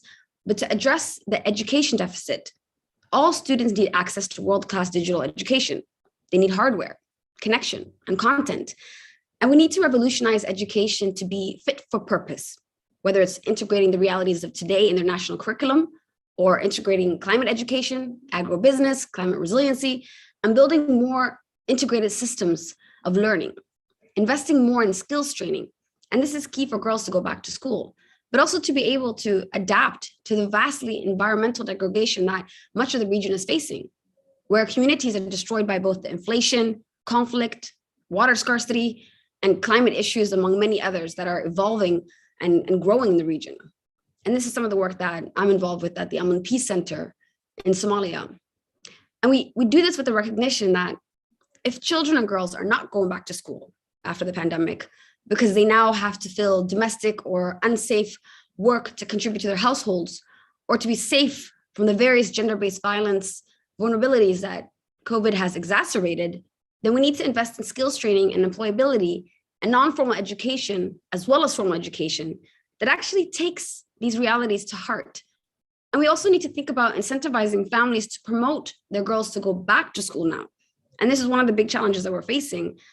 So it's not just as simple as investing in schools. Yeah. The report highlights, but the social protection structures, the social contracts and norms have shifted so significantly over the recent years. And we heard this in the last panel from His Excellency Minister Sakori. But as we think about the deeply suited, harmful traditional practices in the region that affect girls and women specifically, in addition to promoting the return to school, the investments need to be made in equality, human rights, and protection needs as well. I'm sorry to interrupt you, but I'd like to stick to time because I have many panelists today and or on this panel, and I'd like to hear also from the audience who's participating. So I'll pass some questions later on. I always say when it comes to education, especially when it comes to refugees and the displaced, internally displaced people, when you lose time in education, it's very hard to reconcile this time. You can build schools, but when you lose the best years of your life when you were supposed to be in school studying, this can hardly be compensated. And we will have generations of unemployed people. I'll move to Ms. Maha El-Barjas. We saw some social solidarity. It's a new experience for humanity in recent history, and we saw many initiatives across the region between the private sector, the civil society, the governments, the social organizations during the pandemic. What more can be done to work on this social cohesion, not only when it comes to the pandemic, but to the other crises that are many in the Arab state region? مساء الخير، صباح الخير جميعا. راح أتكلم باللغة العربية. مساء الخير داخل منطقتنا العربية، صباح الخير لخارج المنطقة في أمريكا. بالنسبة أول شيء أشكركم على هذا اللقاء وأشكركم على هذا التقرير المميز. كنت أتمنى أخت ريما أن نكمل مع الأخت الواد من الصومال، لأن قضية التعليم قضية أساسية ومهمة فعلا. بدون التعليم راح ندخل في متاهات. إذا بتحب تكفي بموضوع التعليم ما في مشكلة، لأن مجبورة أرجع عند مستر إسحاق أيضا قبل ما يمشي. تفضلي. يعني feel free to comment on what he said إذا بتحبي. بالنسبة للتعليم، التعليم جدا مهم، وخاصة بالنسبة للاجئين. اللاجئين هي الفئة الأكثر تجاهل والأكثر ابتعاد عن المشهد العام بالنسبة لقضية الكورونا الجائحة أو القضايا الأخرى. حاليا إحنا في منطقة نعيش فيها في أكبر عدد من اللاجئين، سواء اللاجئين السوريين، إخواننا اللاجئين السوريين، اللاجئين الفلسطينيين في الصومال في نازحين، الروهينجا، يعني العدد كبير ما راح أذكرهم. لكن قضية التعليم قضية أساسية ومهمة، لأن الجائحة وقفت التعليم، وبدون تعليم لا يوجد تنمية. التنمية هي الأساس، التعليم هو الأساس وهو أكسجين الحياة لأي إنسان موجود على هذه الأرض. نحتاج إلى دعم التعليم، لأن إذا ما في تعليم راح نجابه إلى جيل أمي، وجيل بالإضافة إلى أنه هو جيل أمي راح يكون في جيل للأسف راح يكون جيل أخطر من داعش. هاي بالنسبة لي. بالنسبة للمجتمعات المدنية خليني أرجع بعدين لموضوع السوشيال كوهيجن لو سمحتي. ابقي معي لو سمحتي. أوكي تفضلي. مس مها. I'd like to go to Ms. Hana Al-Hashimi to talk briefly before we go back to Mr. Ishaq. In certain countries, the green recovery and the environment may be a luxury, but not to countries, GCC countries. A lot has been done in that realm, and we're all looking forward to the COP27 and COP28. These are big events that the region will be hosting. How can those two COPs advance a momentum for integrated solutions to the climate crisis, as well as ways to tackle interlinked challenges? Well, thank you so much, Rima. Good morning, good afternoon, good evening, colleagues. And allow me to also join others in congratulating UNDP and the authors of this very timely report, as well as the speakers for their intriguing discussion so far. Really, I think it's fascinating the way that this discussion is evolving as we're looking across critical sectors affected by the pandemic and their connection to human development overall, which is something that I think the report does exceptionally well, and particularly as those interlinkages are so clearly marked in our region. And it also marks kind of the evolution of COPs in and of themselves. So these are the UN climate conferences that happen every year that 30 years ago started really with a very environmental focus and have now shifted to a defining economic and geopolitical issue that requires, of course, a proportionate response.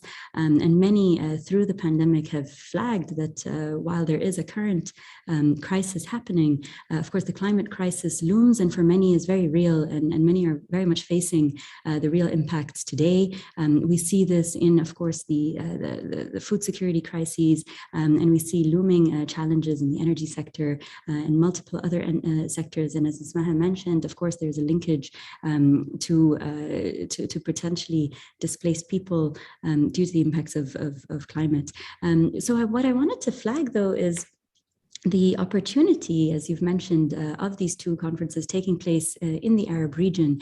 It also provides the space for solutions that come from the region, and that I think is something that was that is also in the tone of the report, where it shows that if you're looking at the need for technologies that are climate resilient, there's a lot of scope for those to be developed in this region and for solutions that already exist to be shared widely. Really, what we're seeing is that these platforms are shifting from negotiations platforms on international public policy, squarely negotiations platforms, to ones that drive implementation. And this has been very much the tone of the conversation among all parties, is how can we shift from discussions towards implementation so that there can be that impact on the environment, the economy, and of course on people. And this is of course the way we're looking at it from the United Arab Emirates as well, particularly, the first honor to be the first in the region to join the Paris Agreement and to submit an economy-wide emissions target. Yes. And our announcement of the Net Zero Strategic Initiative is very much linked to how we're looking at developing the country for the next 50 years as well. And so that it can be a catalyst. We're truly believers that climate action can be a catalyst for development. And we're keen to work with the world in unpacking what that looks like and how all countries, including developing countries and the most vulnerable, can be supported in that. Thank you. Ms. Hannah, stay with me. I would like to talk more on the implementations of those initiatives. Mr. Ishaq, before you leave, your final comments on the Arab Human Development Report 2022, the takes, the way forward, what more can be done, and what are the lessons learned?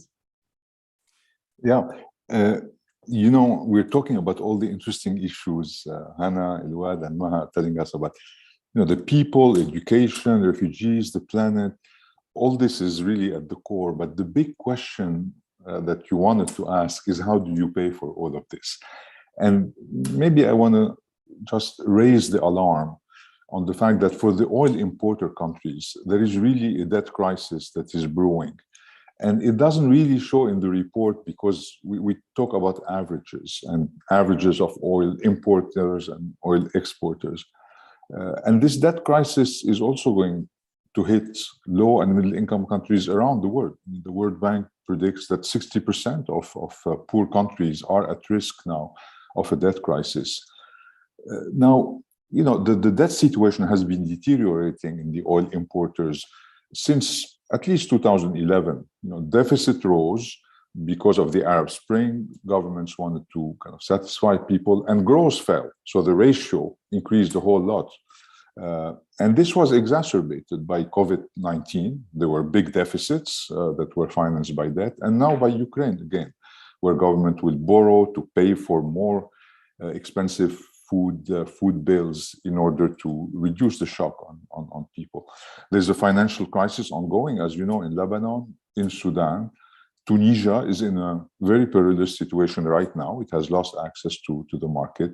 That sustainability analysis shows that in Egypt and Jordan, these are countries that requires high rates of growth for the debt to be sustainable. If growth is weaker, they will have a debt problem in a few years.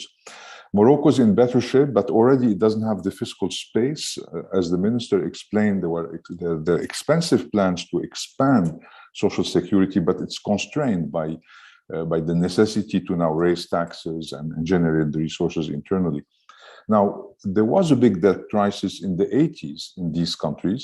This led to the structural adjustment plans and to debt reductions. The size of the state was reduced. We moved from socialism to the market. But it was a very controlled form of market because unlike other regions, in the region, governments opened up the market, but they didn't open up the polity. We didn't move to democratic system. So we got an imbalanced form of capitalism with rent seeking. I call it crony capitalism in my recent book. This is the type of capitalism that did not generate sufficient jobs, generated unhappiness, which has led to the Arab Spring. And these problems have not been resolved. So this debt crisis, as the minister stated before, as Achim stated as well, is an opportunity really to come back to the major problems, which are how do we rebuild the state, how do we get the growth process going that is much more solid than before. The risk now is to have IMF programs everywhere that try to solve the current lack of resources with austerity only. And that would lead to unhappiness and social movement and more repression and possibly to some kind of violence, poverty trap. It's dangerous. The better way is to grow out of the problem. And that requires very courageous policy and rebuilding trust and better governance, because these are not technical things. It's not only the government's roles, right? Exactly. It's the private sector. Can the government release the private sector, let them compete in a much freer way, as opposed to giving privileges to a few and not allowing real competition. So it's a governance problem. And here, we need to speak much more honestly among ourselves. What is governance? Minister Yassin tells us it's more democracy. The Minister for Morocco says it's leadership. So this is the conversation that we need to have, I think, right now in order to avoid the big risks ahead and be ready to actually take advantage of the opportunities ahead. As Hannah was talking about the COP, in the future, the region has a major comparative advantage at producing solar energy and becoming an exporter not of oil, but of solar, clean energy, and attracting all the industries that are heavy in energy that can go around it. So yes, there are opportunities for the future, but that requires, I think, a serious discussion on what is good governance. We'll keep the discussion offline. I'd like to thank you. You have to go, you have other commitments. Thank you for joining us today. Mr. Ishaq Diwan, Director of Research for the Finance for Development Lab, Paris School of Economics. Thank you so much. And I'll go back to Ms. Maha Barjas. رح أرجع لك بموضوع السوشيال سوليداريتي والسوشيال كوهيجن. كنت قاطعتك لأنه تأبرم الجولة بالحوار. تفضلي. بالنسبة للمجتمع المدني هو باعتقادي وبحسب الدراسات هو الرادف والمساند للحكومات.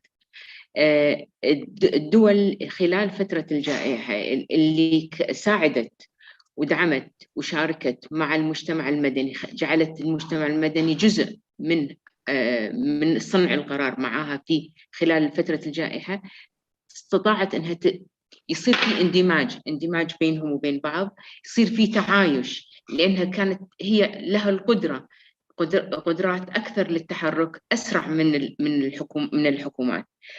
هذا بالنسبة للمجتمع المدني. المجتمع المدني جدا أساسي ومهم لدعم أي قضية داخل الدولة لسرعة تحركها. مثل ما قلت لكم أنا، سرعة التحرك هو شيء أساسي خاصة خلال فترة الجائحة. الجائحة هاي جائحة فريدة من نوعها لأول مرة تمر علينا خلال القرن الحالي والقرن الماضي، لأول مرة نعيش فيها.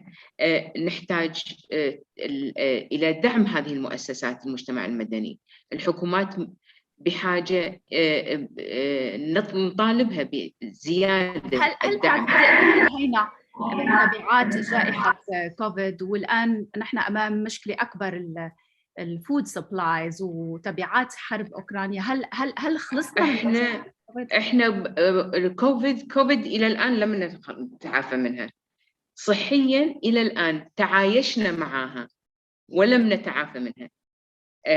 هذه جزء أساسي. هناك دول كبيرة وكثيرة لم تأخذ التطعيمات ضد الفاكسين، بالإضافة إلى أن هناك هذا بالنسبة للتعافي الصحي إلى الآن لا نزال فيه.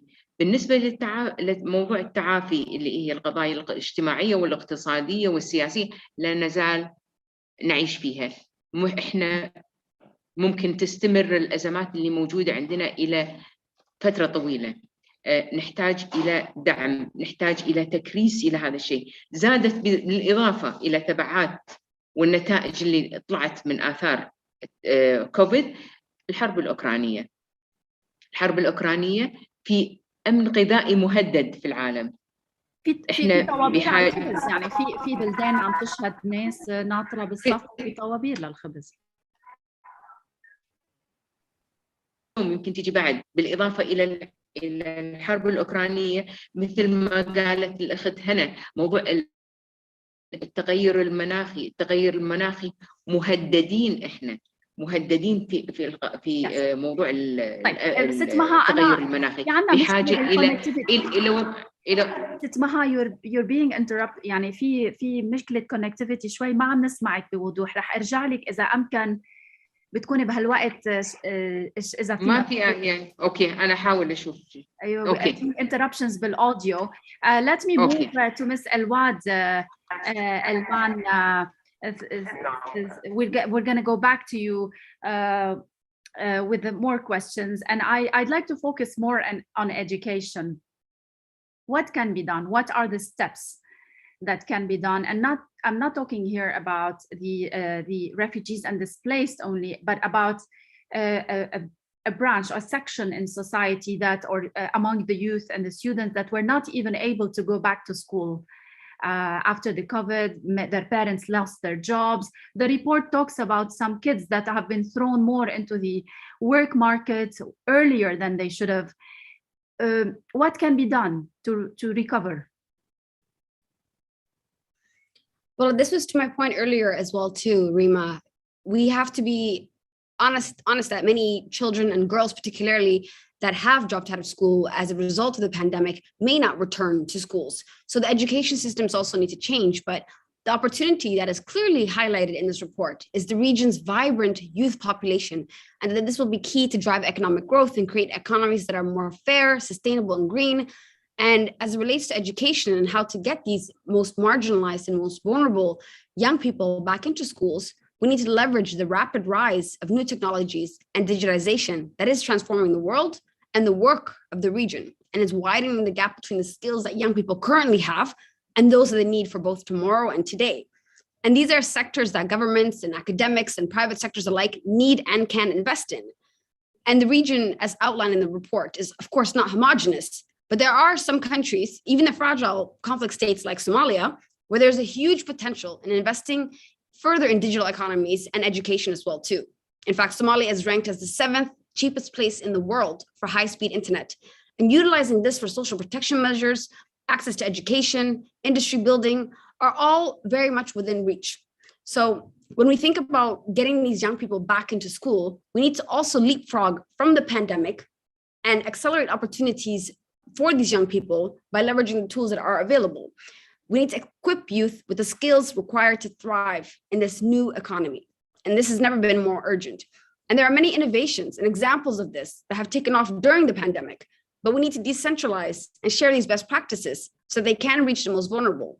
Public-private partnerships for youth, like the ones being led by an initiative called Generation Unlimited, which UNDP has a big champion for, is a scalable solution throughout the Arab regions that we can learn from to address some of the social issues that prevent girls from going back to schools?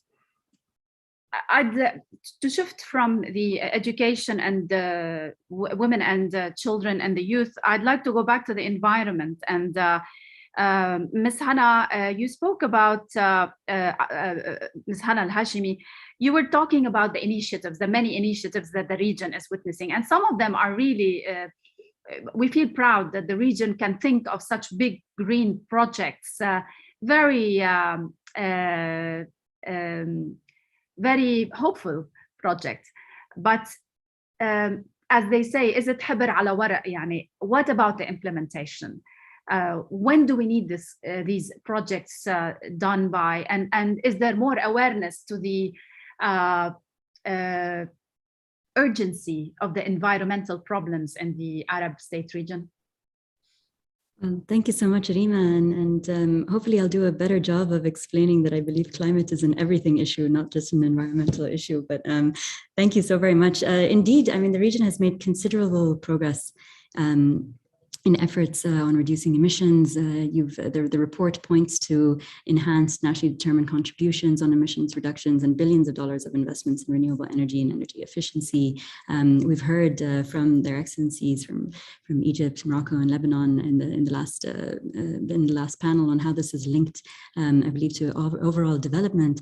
But in addition to that emissions reduction piece and the mitigation piece, there's also an adaptation piece and a look at how you can actually prepare and prevent some of the inevitable impacts of the climate crisis on people's lives and livelihoods. But to be clear, when we're talking about emissions reductions, what we're talking about is emissions reductions, not economic reductions or halts.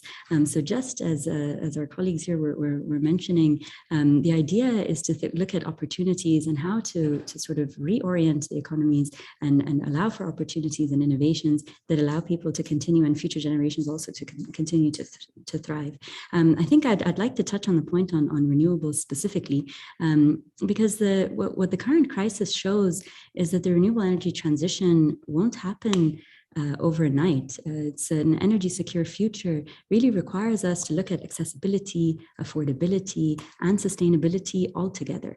From the UAE perspective, our experience over the last 15 years and 16 years of investments in renewable energies, we've managed to become home of 3 of the largest and lowest cost solar plants in the world, and are also investing in carbon capture and technology, as well as keen to become a pioneer in net zero technologies as well. But this is also linked to investments in decarbonizing the oil and gas sector, and in finding ways to address the current energy needs, as well as building for a sustainable future. And that balance, I think, is very, very important. But we also see this as linked to our responsibilities for supporting developing countries and climate development efforts. And so far, we've invested around $17 billion in renewable energy ventures in about 70 countries. I'd also like to note other sectors that are important, that provide opportunities, I think, for the region. I think building on the food systems opportunity, one initiative that was launched by the UAE in the United States, and which has 30 countries, including many in the region, involved, is the Agriculture Innovation Mission for Climate, which is an initiative that looks to double or significantly increase the research and development in the agriculture and food systems sectors, so that there can be greater innovation and greater opportunities for young people, small and medium-sized enterprises, and numerous other companies in order to really accelerate and achieve breakthroughs in this sector as well, so that we can get just as excited about vertical farming, about the opportunities of hydroponics, than we do about solar panels and the clean energy revolution, if I may. But where I'll end, though, is on a point that my colleague Maha mentioned, which is really that achieving our sustainable development goals, reaching the goals of the Paris Agreement requires inclusion. It requires sort of the involvement of society, involvement of business, academia, youth, civil society in all segments, so that there can be a collective effort towards these joint targets. And as Ilwad mentioned, and certainly a building towards a future that we can all contribute constructively in. Thank you. One final question that I'll pass to Ms. Maha Barjas, and then I'll go to your questions. Please feel free to post your questions on the Q&A.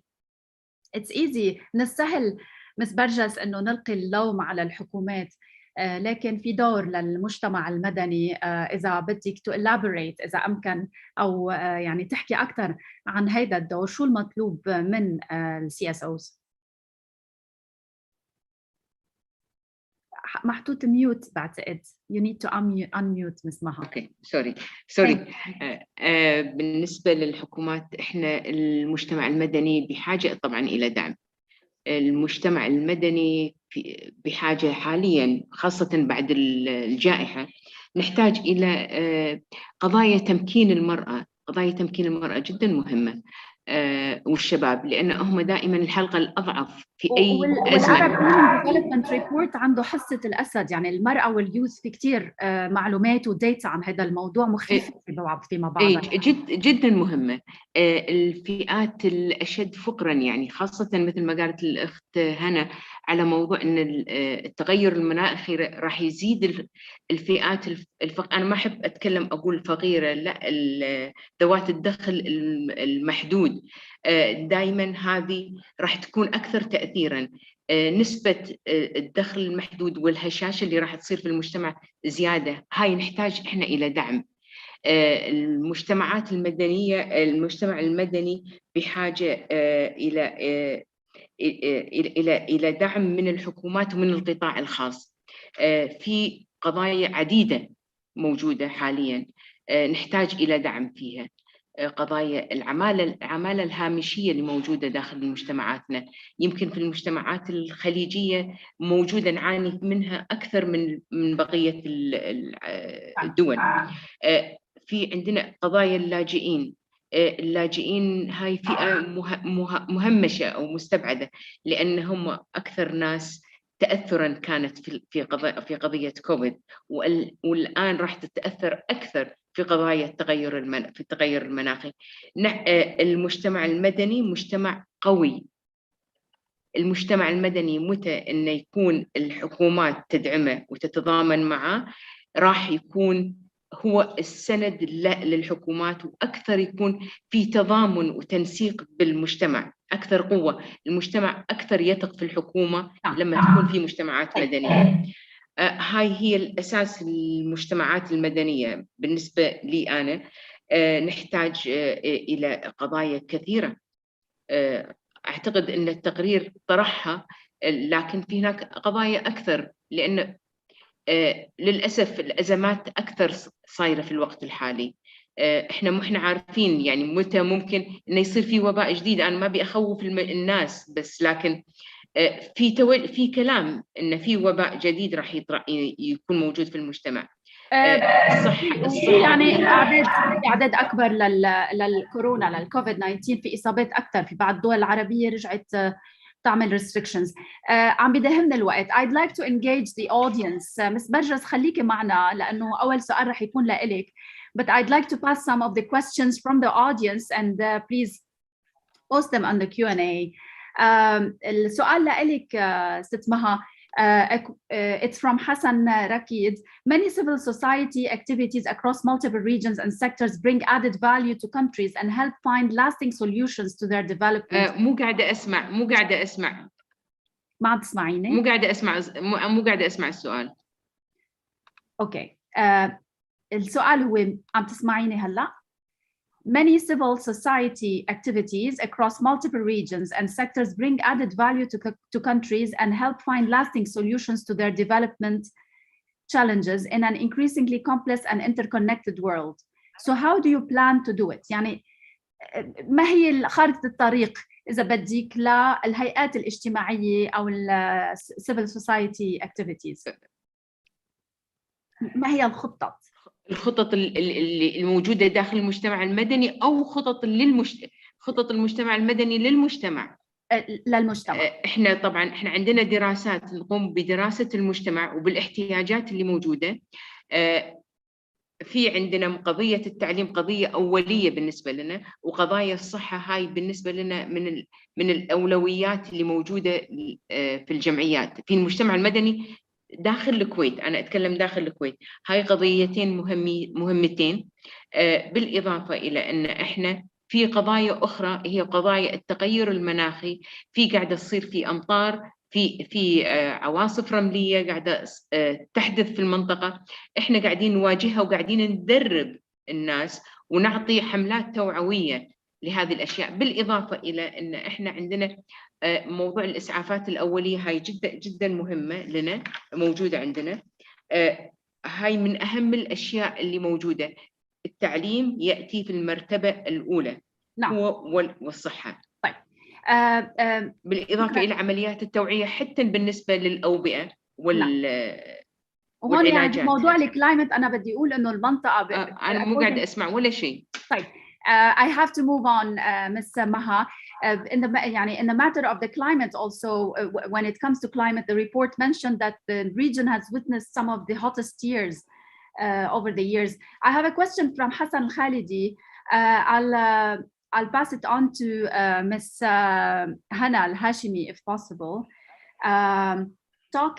Taking into account that Arab countries are most affected by water scarcity, what actions can climate actors take to enhance regional and transboundary collaboration to address climate impacts and water scarcity?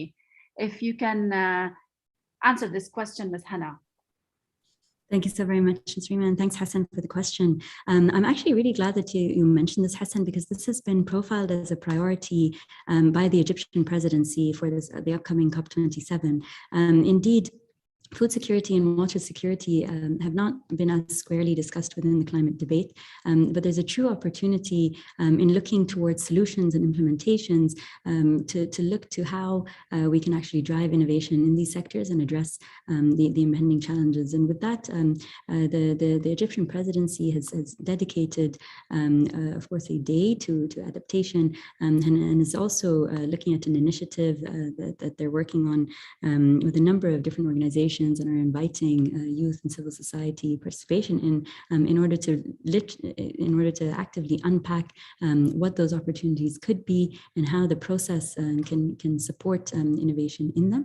Of course, these will continue to be transboundary and challenging areas, and our belief is that they're two-sided. It's of course a true need for innovation and technologies to work on it. There's also, of course, the demand side to work on, where efficiency and using sustainable consumption production patterns is something that we can work on. That's linked to what Ilwad was talking about education as well, and how everyone can be a source of the solution. And we believe also incentivizing solutions by looking towards what new sectors can be developed in the region, where we really believe that there's a chance for us to develop more efficient technologies and ones that address the need for climate resilience by all countries. Thank you. The final question will go to Ms. Ilwad. I asked earlier in the earlier panel, Ms. Khalida Bouzar, the development first or we wait for peace? Because the region is struck by a lot of wars and instability. There needs to be global peace, and especially in the Arab States region. What are the steps that could be taken, in your opinion, to establish this peace while in the meantime working on the development? Thank you, Rima. And I mean, before I answer that question, linked to the question you just asked, but also the question just from Hassan as well too on the climate issue, I think one, it's really promising to hear about the developments that are being made in the UAE from past and future plans, something for the entire region to look forward to. But you've framed the green economy and the climate issue a couple of times now in this conversation as a luxury. And I think that it's really important to also reflect on both Hassan's question right now, but also look at the intrinsic link between the global security crisis and also the crisis of the biosphere. and how armed conflict and environmental degradation and climate change are intrinsically linked.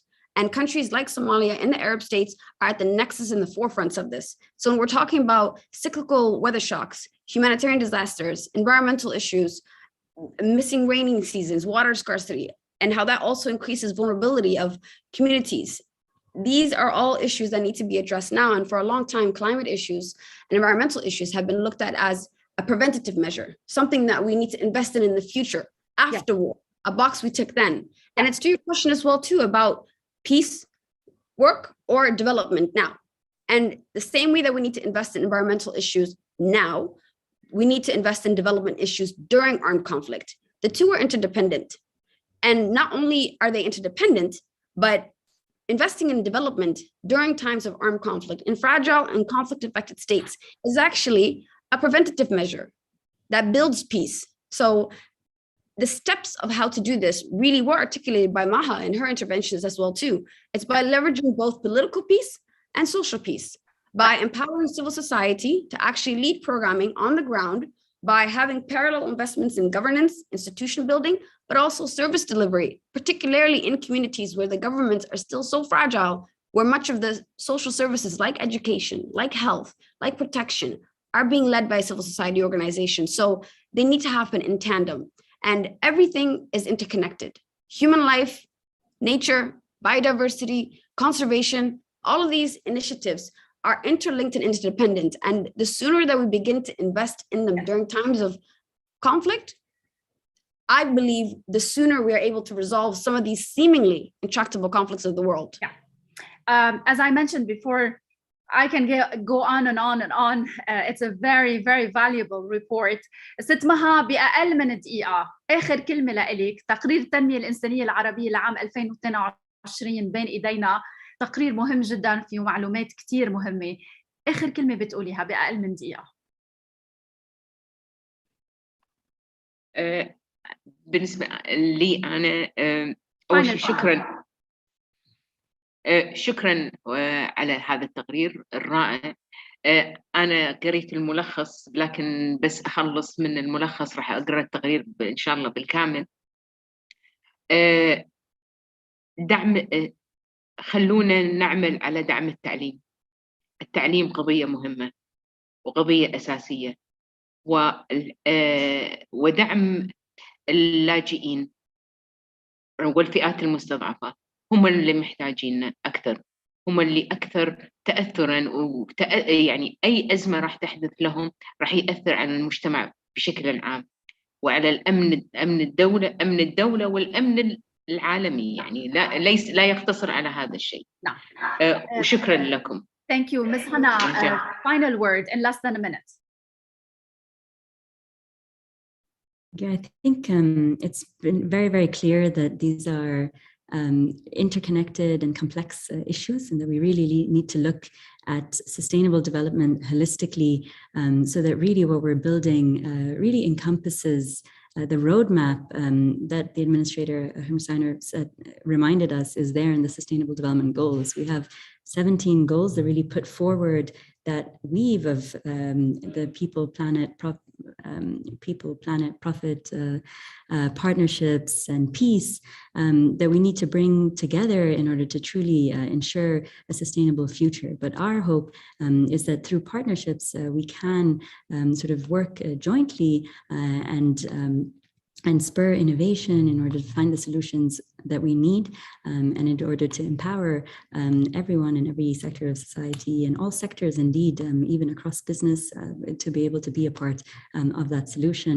And we hope many of those solutions come from this region, and we look forward to having that discussion here. Thank you. Ms. Elwad, in less than a minute. There's a lot to unpack. I think the only thing I'll say in less than a minute is read the report. It gives you a really good insight of the entire region. And we have a great opportunity and momentum right now to work more collaboratively within the region, where there's a global trust deficit. I think the report really outlines how individual actors, the private sector, civil society, governments, UN agencies can work together. So read the report and let's work together. I wrapped with an all-women panel today with Mr. Ishaq leading us, and the women have a big part in this report. Thank you, my esteemed panelists and guests. Thank you for joining us today and for having you. Thank you so much. And before we leave and we wrap and we leave you with this report, many of you asked me where to find this discussion. You can find it on YouTube. You can watch both panels. You can find the report online. You can participate through hashtags and on social media. You can have a say in this report, but read it first, read it thoroughly, and let's learn some lessons from it. The final word will be to Ms. Khalida Bouzar. She didn't leave us, she was still with us. Very good report, excellent report. What more can you say? A lot to be said, but what's your final word? Thank you very much. It was a very exciting panel. And on a comment, I have to say that you were only women when Ishaq left. So we are going towards the right direction. Excellencies, colleagues and friends, first of all, thank you very much for your valuable time, your insights and contribution to this report and to the launch. My special thanks to the panelists who enriched the discussion. To you, Rima, as a moderator, you've done a fantastic job, and our administrator, also Achim Steiner, for setting the stage with inspiring opening remark.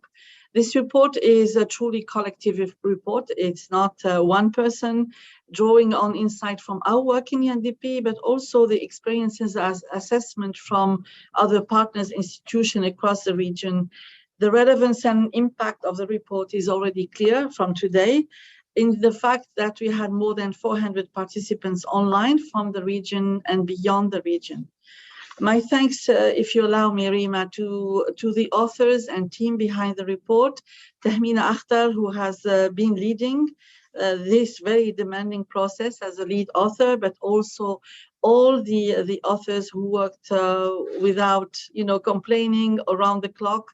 I would like to mention Hassan Krayem, Vito Intini, Gonzalo Pizarro, Rania Tazari, Kishan Kudi, but also the team that worked with them, Ellen Hsu, Bahja Sahli, Paula Plagini, but also Alessandro Mravic and Norman Sayed, Huda and Nahlawi, and Faye Dawood, who worked tirelessly for this report. And forgive me if I didn't mention all the other colleagues. Just to my last word, this is the first time we launch it. There will be other rollout of this report, not only in developed countries, but also within the region. And we count on you. This is only the beginning of the discussion around this important report. We will continue the conversation with you at the country level, where UNDP and UN partners will facilitate further discussion with national and local government, academias, private sector and development institutions, without forgetting the civil society.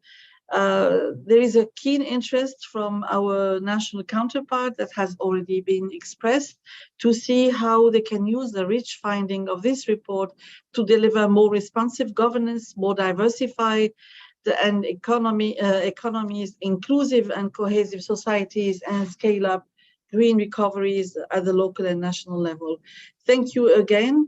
As Ilhan was saying, please read the report. Executive summary is very good, but the report is even more comprehensive. It is available online. Contribute, please react. We are listening to you, and we look forward to the next steps in transforming this report into action on the ground with the support of our countries. Over to you, and again, thank you very much. Thank you all. Thank you, everyone. I will finalize with two phrases. One that you said, Ms. Bouzar. You said 6 out of 10 of young people in the Arab state region think that the best is yet to come. So let's all live to those expectations. And also the last phrase that Mr. Achim Steiner said, let's building forward better. So let's build forward better. Thank you all for listening, and see you next year with a different report and maybe a better Arab state region. Thank you, everyone. Goodbye. Bye. Thank you.